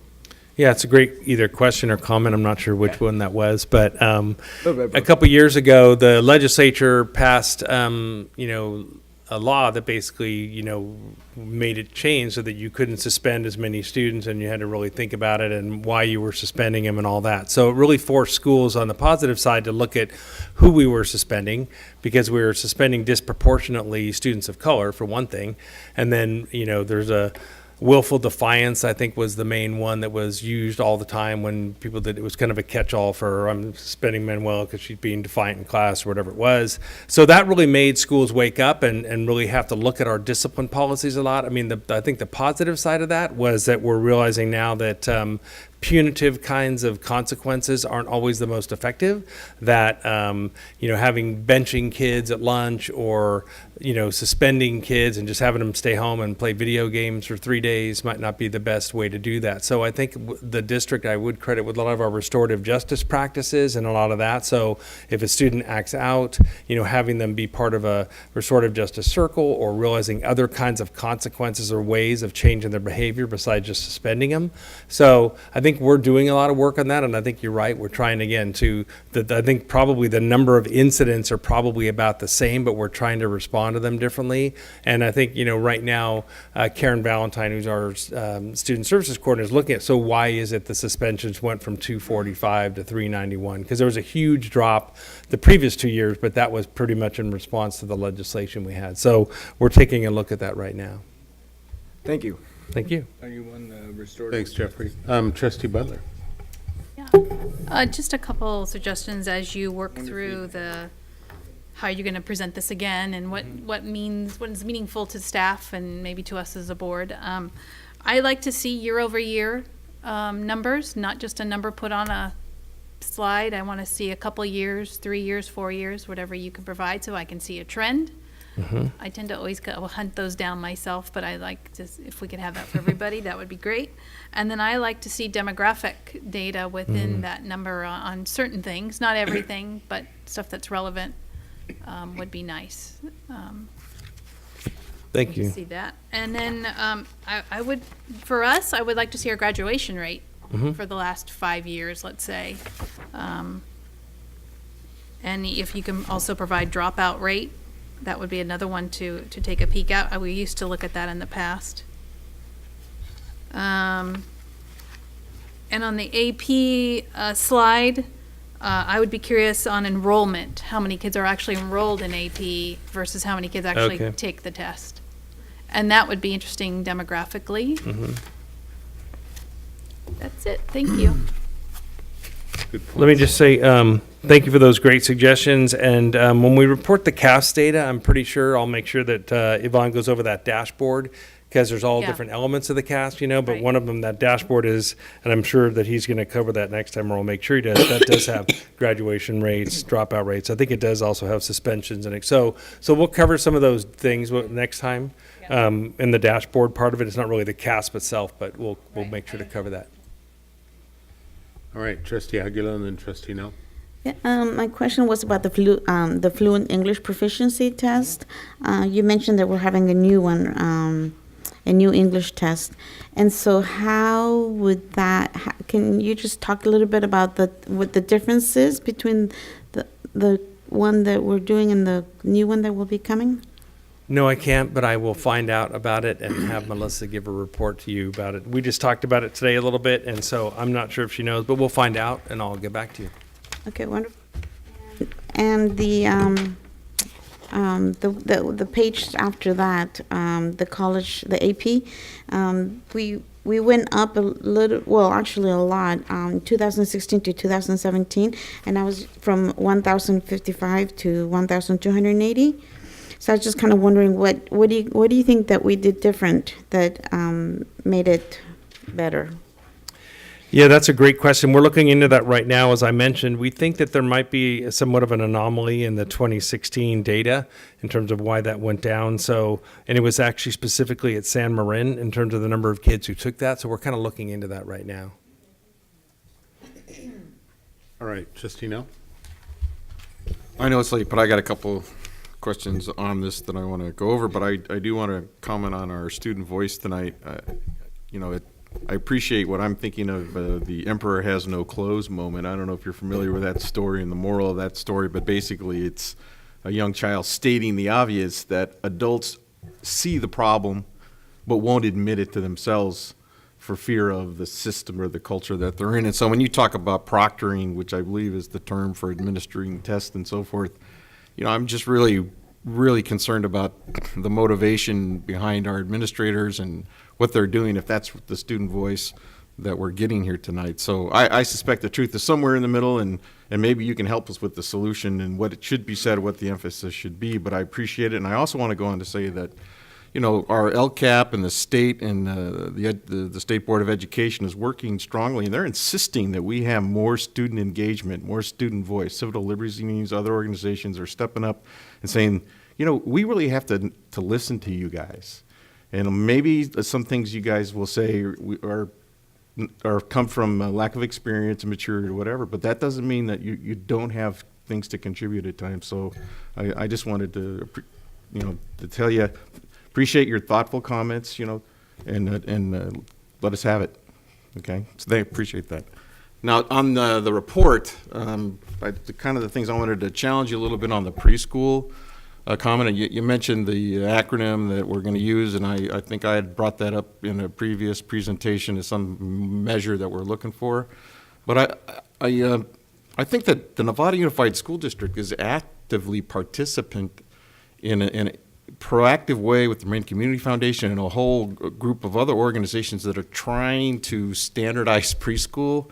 I'm not going to say exactly what they want to call themselves, but this is a serious issue in my mind, that we have children who show up to kindergarten who don't know their colors, they don't know any letters, and they don't know any numbers, and that's just really inappropriate. And so thus the beginning of the achievement gap. So this county, through its Marin County Office of Education and the great foundation and benefit that we have, the Marin Community Foundation is solidly focused on trying to deal with this. So if you have preschoolers in this county, I think you're going to be better off than preschoolers in others, until such time that the state gets it together, et cetera. So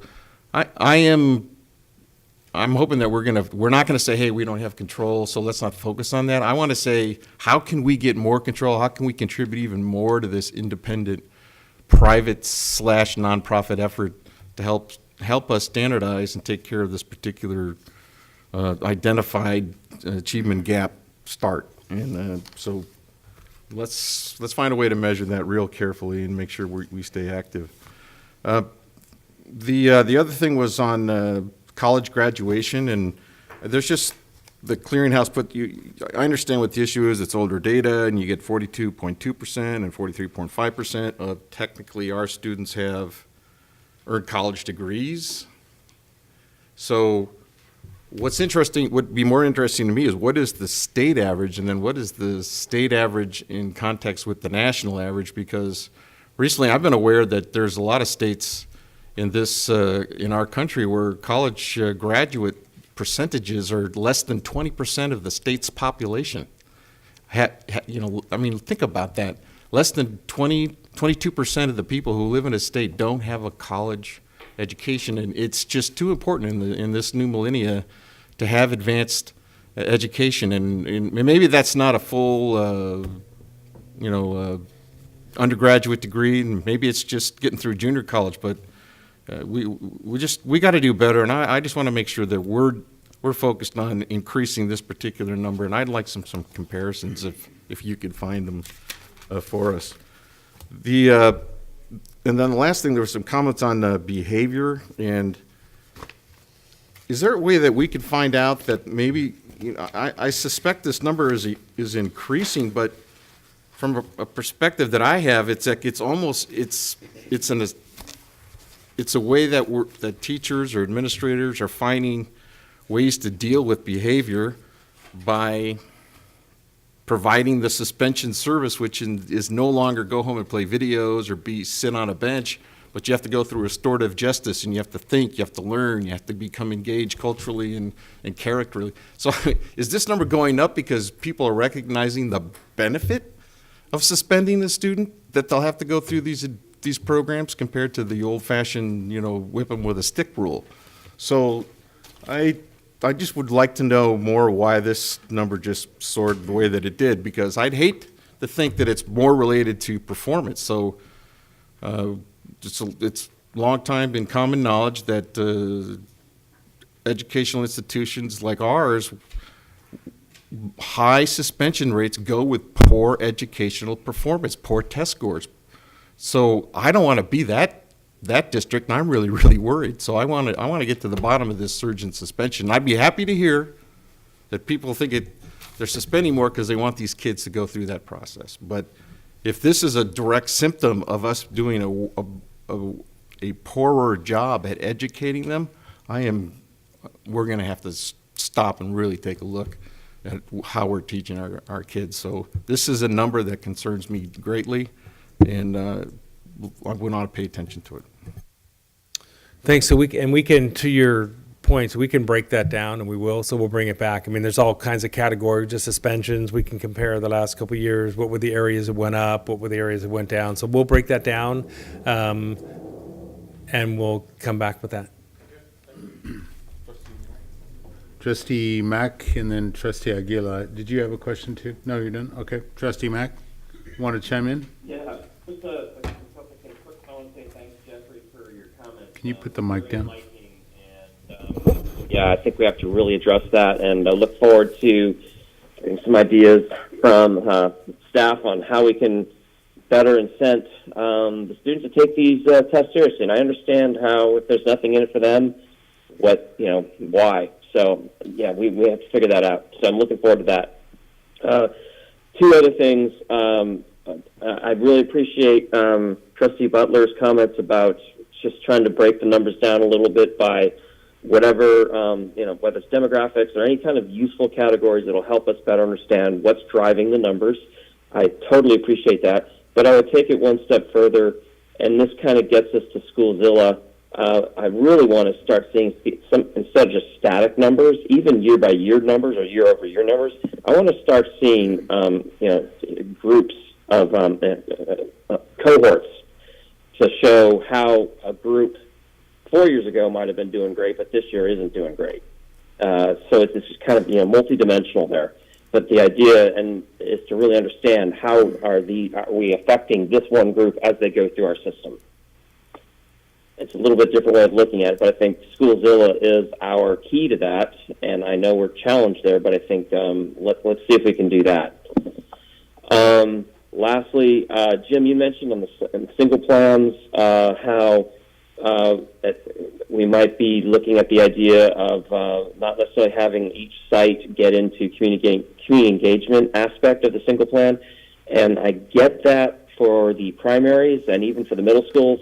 But I think at the high school level, we probably need to be careful about not doing that. I think we need to have that element for the high schools because, obviously, much brighter spotlight on those two campuses, and as well, just a lot more families, students, community involved, as we saw tonight during public comment. And that's it. Thank you, Trustee Mack and Trustee Miller. Two quick points, Jim. So first, I appreciate that we're driving our decisions by data, and the better the data, the better that process is, and we're moving in that direction. And authentic data we can't play with the numbers.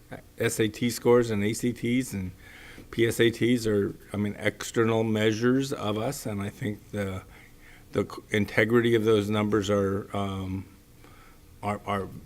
it's a nice move, and as we reviewed our goals from last year, there were cases where, we tried to make a goal and we missed, and we just owned it. And with that clarity of measure, I appreciate.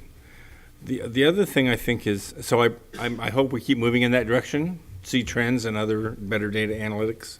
and Schoolzilla or its replacement helps us. The other thing that I thought was very interesting this evening was the comments of our student trustees, and I appreciate the direction that they provided. And it seems to me there's some disconnect between the work that's happening at schools and how that work is relevant in your day-to-day life. You didn't use quite exactly those words, but it's, you know, it's your comment was, it doesn't seem like an important part of what I'm doing. And if we can think of ways to take the part of school that's relevant to you being able to, you and every other of our 8,000 or 750 students, can put context to the activities that occur during your day, your business day, as it were. And I think that's maybe the most important thing I heard tonight is somehow that relevance isn't happening in some classrooms, and I think that's worth an awful lot. And to validate that, we can do some exploration. But it's a really interesting thesis to say that the performance it can be modified.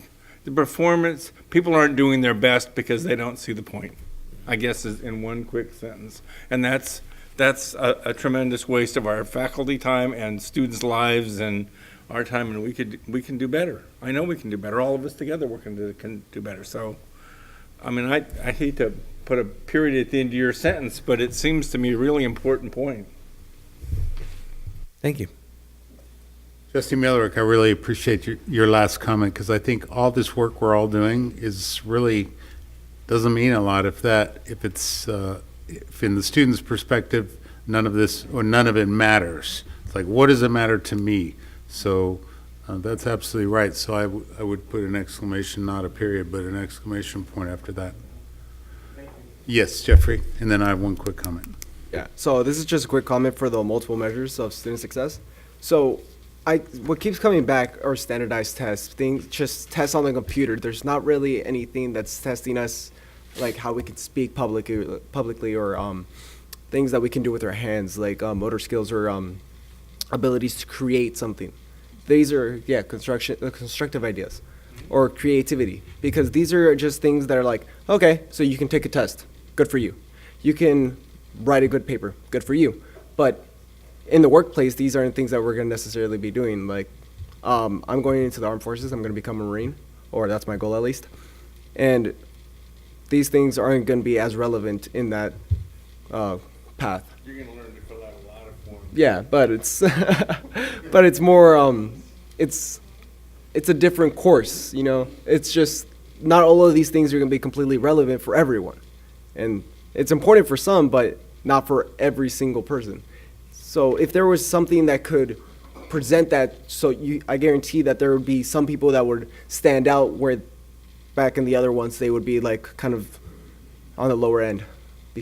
I know for a fact that I don't do good on these tests because I struggle to completely focus, put all my energy into this test and do my very best because the motivation isn't there. But if it's a project, my projects are amazing. I love building something with my hands. I love presenting something that's relevant because I put my whole heart into that project. I won't put my whole heart into a test that I'm never going to see the results to. So that's a great comment and a great question, and we're making, I think, really good progress on that. So what you're talking about is authentic performance assessments where you're doing kind of like real world kinds of things. So for one thing, with our graduate profile, there's content, right, that we want you to know, but there's also the 6 C's. So we've developed rubrics for we're working on critical thinking. We have communication, which includes public speaking, and you're being able to get up and get a rubric score on speaking in public. We have collaboration, how well you work with others. And so at all of our grade levels, at 12th grade, we're looking at a defensive portfolio where when you graduate, you're going to have to somehow, not you guys, but the current freshman class is going to have to demonstrate how have you met those competencies using those rubrics. 8th grade is looking at like a digital portfolio where how do they keep track of that digitally, and then 5th grade is looking at student-led conferences. So you're totally right, and that you're a great end of this because it was called multiple measures. So right, so it's not just one measure of content, and it's certainly not a multiple choice test, and it's certainly not a standardized test. There's a bunch of formative assessment that's just as important, and being assessed and knowing how you're doing on those skills is just as important, I think, as whether you have the content knowledge. So I really appreciate that, and I think we're making, with project-based learning, that's one of the efforts there too, right? There's a whole bunch of different ways of showing what you've learned besides sitting down and taking a multiple choice test. And so we have a long way to go, but I think we're making some really good progress there. So thanks.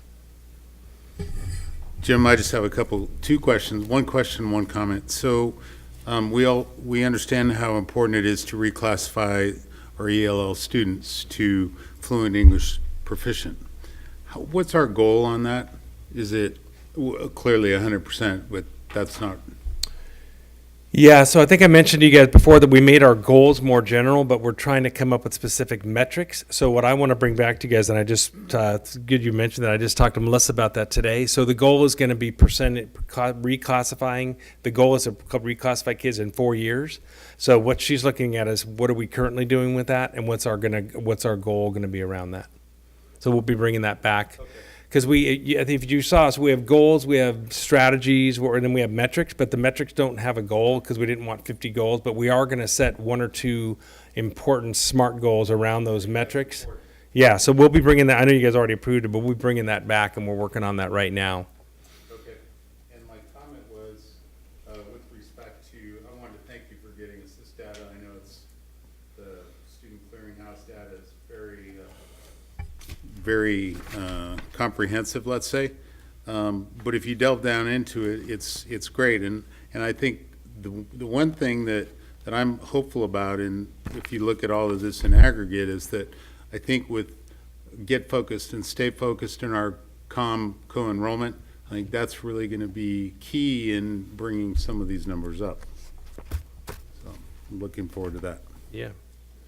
All right, so this is a staff report, so unless there are any other questions, Greg, Trustee Mack, any further questions? No, I'm good, thank you. Okay, so thank you very much, Superintendent Hogan. Yeah, so hopefully that's paved the way. So next time we'll do the CASP and some of those other details you guys wanted, and we hope that'll pave the way for when we bring the single plans. I think we're starting with secondary in November, and then we're doing elementary. So hopefully you guys will be able to hold our principals accountable for what's in their school plans, and that'll be meaningful. And thanks to you guys for your comments and questions. We appreciate it. We're gonna, yeah. Okay, so 15, thank you, Trustee Nell, for that. Thank you, guys. Thank you very much. Good contribution tonight. Looking forward to seeing you next time. 2 weeks. Bye-bye. Thanks, guys. Bye, Anna. All right. Bye, thank you. Our second and final staff report, which is 15B, Communication and Community Engagement Plan Update, and Leslie Benjamin, our Director of Communication and Community Engagement, is here. Thank you, President Cooper, and thank you for having me tonight to give you an update on our efforts in communication and community engagement. It's been a long day, forgive me. I know, it's great. In 2009, the district recognized the need to have a public information officer and communication. So I applied for that job and I got it, and it started out as a half-time. And now, 9 years later, it's a full-time job. And I believe it has grown. And I think it's correlated to the community needing the communication needs of the community, timely, transparent, and also the growth of technology in our digital platforms. I mean, that has really expanded. When I first started, we didn't have Facebook, we didn't have Twitter, we didn't do Instagram, we weren't doing electronic newsletters, and that's just really exploded. How do we go? Oh, here we go. Okay. So we have many platforms, communication platforms. As you can see, I got little pictures of all of us there. And, it's not just me creating the content, but it's also coordinating with our principals, our directors, our superintendent, our board members at times. So we're on the phone. There's a picture of Jim on the phone. There's Amanda. I've done a video of her. a flyer of School Fuel's Tour Nevada. We also participate in community events, superintendent's newsletter. We also have an education services newsletter. Email, we get lots of emails. Actually on the website, we have, ask sort of contact us. And I get probably a couple of days of just random questions that the community, is asking. And I respond quickly and they're happy, and I think that's another way to get some feedback. There's the website, there's presentations, there was the State of the District that Jim did last week. We have a realtor meeting next week. That the Marin Association of Realtors just put out the invitation to all the realtors in Marin County, so I'm hoping for a full house. We also have media. There's a picture of Jim talking with one of our reporters.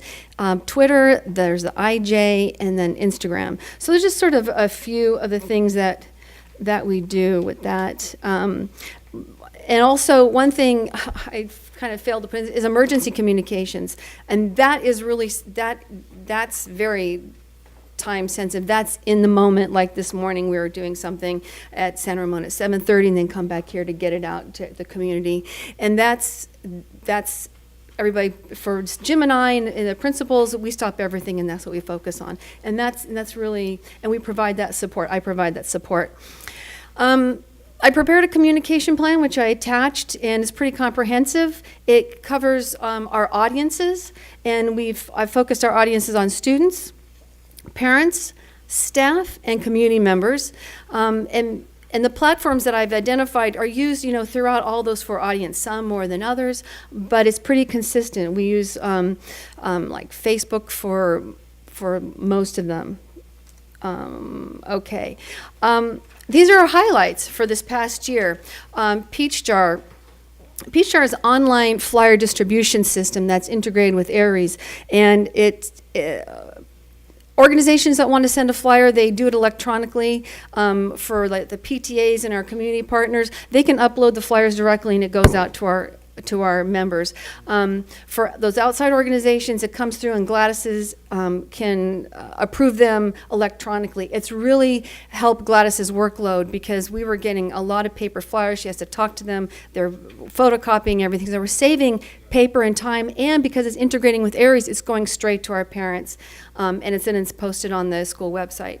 PTA, we continue our relationship with PTA by attending the North Marin PTA meetings, as well as starting the superintendent talks that follow the PTA meetings. They're inviting all the parents. As well as last year, we went to all the PTA meetings. We talked about safety. This year, we're going to do the same thing, but talk about budgets. So one thing that's new this year is it's Titan HST, and that's an app for emergency notification system, and we're rolling that out for our employees. So it's an app on their phone. We're going to pilot it at Sinaloa. It can be like a yard supervisor's out on the yard or a teacher's out someplace. They see something that's happening. They can text their principal. That will also go to a couple of us here at the district office, and we'll know in real time what's going on to really kind of give that support and help, because that's one of the things that we've heard. We've got YLI, Youth Leadership Institute, doing our student advocacy councils at the school level and at the district level. Sites, we've also put effort in the last couple of years to have our cabinet and some of our district office people go out to our sites, attend their staff meetings or attend their events. We brought back the NISA Awards, the Nevada Inspirational Student Achievement Award, that we collaborate with the Chamber of Commerce, so that's been a really great thing that we've brought back. We visit the Rotaries. Youth Truth is a proposed survey system, Youth Truth Student Survey, to replace what our prior LCAP survey. It focused on getting student voice, parents, and community, and I think I said parents. So that's sort of in its infancy stage. We'll have to talk about that. Facebook, I attended the National School Public Relations Association conference. It's a mouthful. We say NSPRA. Last July in Austin, and what I enjoy about these conferences is learning new things. And one of the focuses on this was about really telling our own story on our own platforms. Sure, write out your press releases and send them out. which is great, but most of the time the media doesn't pick them up. But using Facebook, putting our content out on Facebook, on our social media, doing videos, that's been very successful for me the past few weeks. And the last thing on there is Market Volt, and that's a new newsletter platform that I transitioned to this year that also integrates with Aries. So I have the most current parent emails, and so I'm using that at the district level. I'm making that available to the schools. I haven't really rolled it out to them. A couple of them are starting to use it.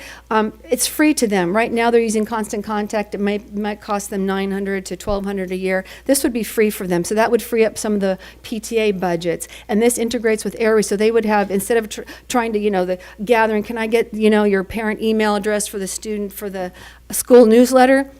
We already have it. We don't need to do that. It's automatic. So I think that was I feel that was a good move this year. And so last year in communications, this is by the numbers. So we did about 50 press releases, 4 surveys, the LCAP later start dual immersion and non-returning students, 883 Facebook likes, but now it's at 959 last I checked, so I'm very excited. 726 Twitter followers, 162 Instagram followers.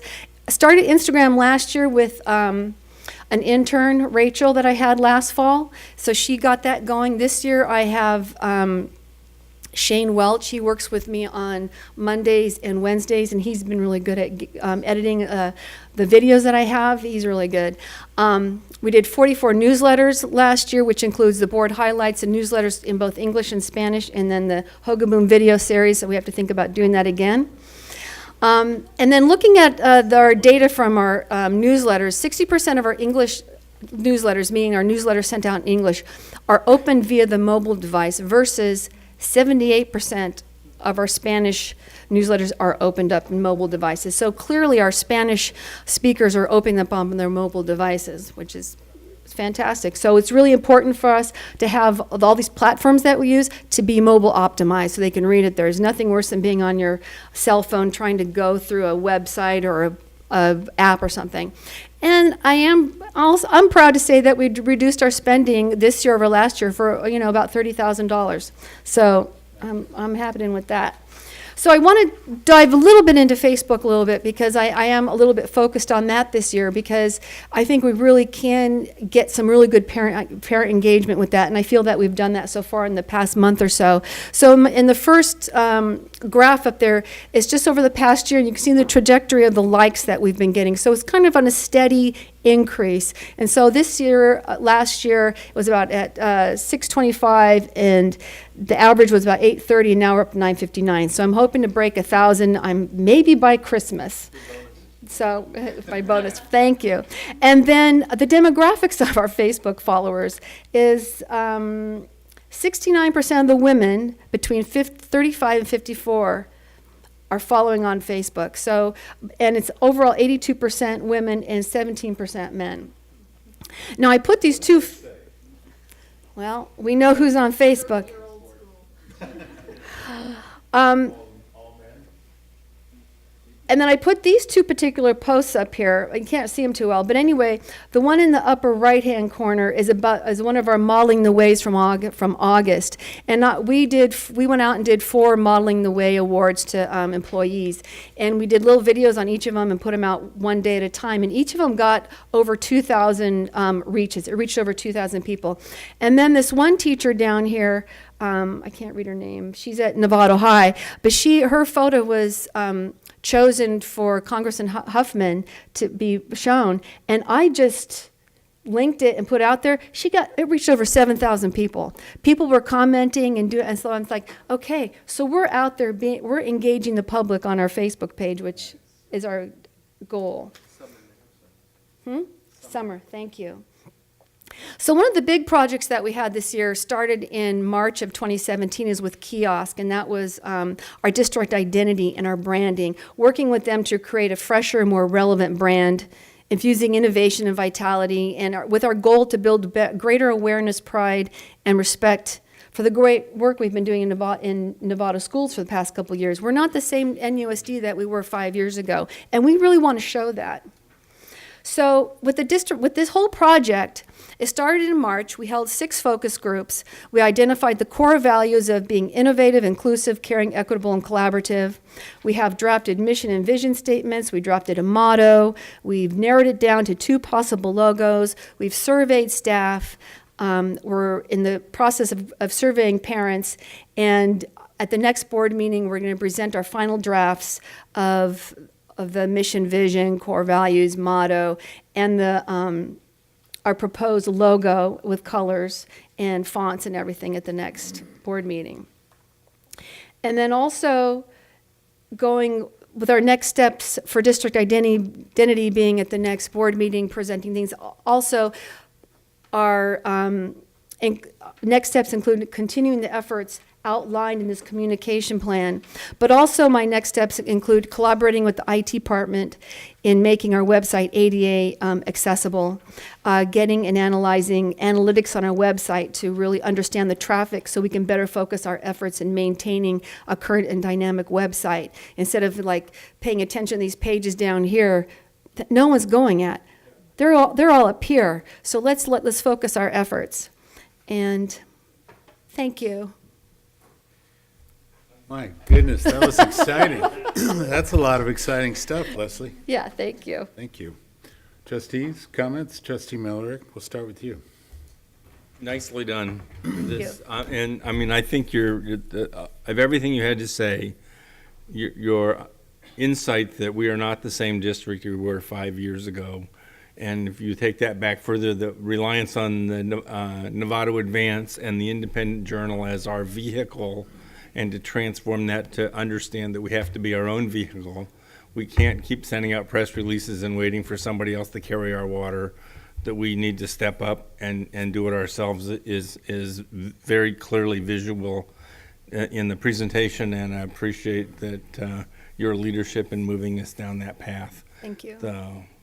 One of the projects I was involved in historically was at a place called IGN. They're a division of Fox News or Fox Media, and they run Rotten Tomatoes and a bunch of other websites. And they have people that basically sit and monitor traffic, and they have news stories about the most recent movie, but they don't release them. And when traffic starts dropping off, hour by hour, not day by day, hour by hour, they have the news stories ready to drop, and they push it back up because they're getting paid on ad revenue. And if there's not people coming to their site, they're not in business. Right. And that model of close attention, using analytics, watching your audience, driving the message, understanding who likes you and who has not, is the modern world. And I'm thrilled to see we're right in the thick of it. Let me add one thing about Facebook. And looking at the time of day, I didn't include this, but looking at the time of day when people go on, when I went to this conference, some of them had them in the evening. Ours is 9 a.m. to 9 p.m. So really, we can post anything at any time, and someone's going to see it. So that was really good to know. Well, nice work. Thank you very much. You're welcome. Anyone? Trustee Aguilar? Yeah. I'm not sure if I heard about YouTube, and now that we're like even tonight we're being videotaped, and we're transparent, we're open to the public, and so I wanted to thank Novato Community Television for doing the service as well and partnering with them. I think that our transparency is more important to me than numbers. But also just the YouTube and then people subscribe to the NUSD YouTube. does have a YouTube channel, and I do post some things up there. I haven't gotten a lot of traffic. And what I learned from the Facebook workshops that I went to is that Facebook, they want sort of native content put up. They don't want links to YouTube because it's Google. Mm-hmm. So what I'll usually do is post it up natively and then later on put it up into YouTube. I think I might maybe one other person subscribes to the NUSD channel. But when we do the video series, I post them up there. So if anybody's really looking, Yeah. they can search, they can do this. Yeah. So I think it's just going to take some time. It's only me. So I'm sort of trying to focus one thing at a time. Well, I watch.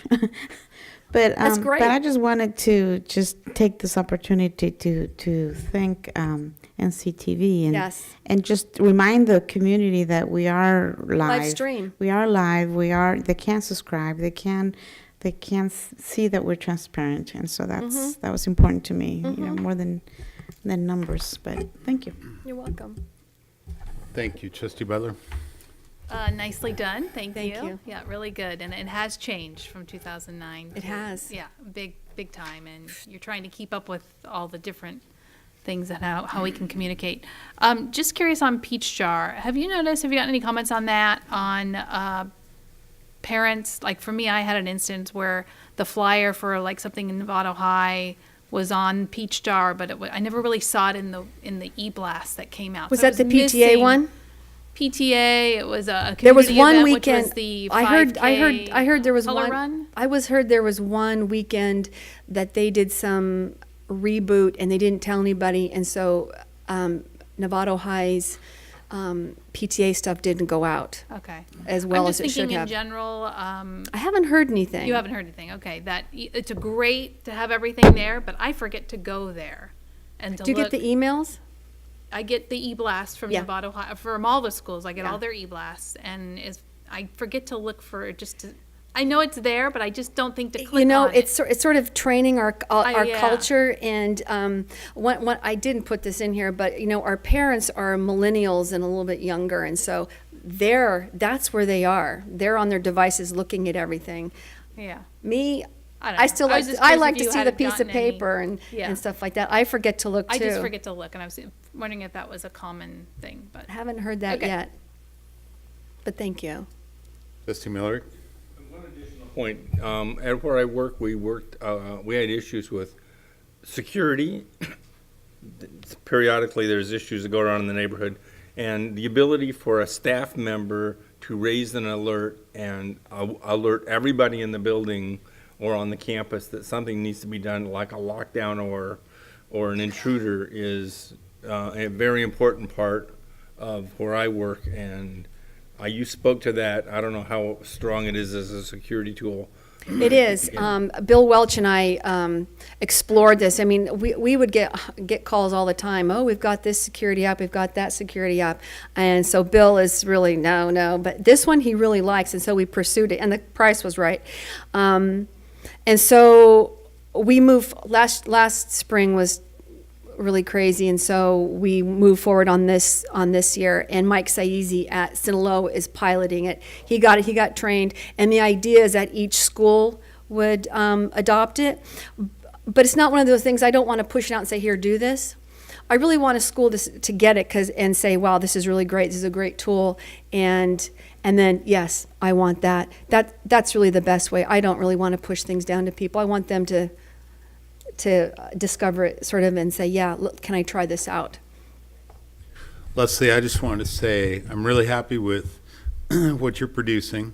Thank you. That's all the way across the board, from the website to, I went to the website and I saw a link for realtors to go there and get the actual facts about the district. Because many years ago, you'd go to an open house and you'd listen to a realtor and she or he would say, well, what school is the best school, and you have to move into this neighborhood, or, it wasn't necessarily well-founded. It wasn't factual. So I appreciate that. Everything you've done, I'd say we've grown, but you also have grown Yes. you've grown into your role, and congratulations on Thanks. that. And you're doing tremendous work. And I would also say that the emergency these times are weird. Oh, yes. Right? That we're even having this conversation about emergency communications, but the fact that it's important, I read it in several areas, and you just had that discussion. I think that's really important, and Well, we recognize the need, and so it's just really finding the right tool for us. it even looks like you're saving us some money too in here. And so with all your electronic newsletters and Yeah. less paper, fewer trees being cut down, and Mm-hmm. so, thank you. You're welcome. Thank you. All right, trustees, trustee Mack? Actually, Trustee Mack apologized, but signed off. He's on East Coast time, and he's Oh, got yeah, of be at course. a meeting in 5 hours. So he passes his apologies on to Leslie Yeah, in particular. it's- So It's midnight there, so, all right. Yeah, we do. So thank you, Leslie, for that presentation. And then our last item on tonight's agenda is the consent item 16C, the trustee Aguilar pulled. Would you like to discuss that? Yeah, I just pulled that because though I'd like to just recuse. Well, it wouldn't be recusing myself. It would be I would like to abstain. I think abstain, right? From that. I believe this resolution was about the now and future coming missed meetings, and so I missed the last meeting. Trying to locate my family in Mexico City. But I think I should just abstain from Abstain voting tonight. from the vote. Yep. Okay, clearly. I I'll think move that's- item 16C. That's a good decision. First and a second. All in favor? That passes 4 in favor, 1 abstain, 2 absent. Just by the skin of our teeth. Just made it. This is a great board meeting, and once again, our thoughts and prayers go out to everybody who had, who experienced problems with or new loved ones in Las Vegas, in addition to our parent. Thank you and good evening. Meeting.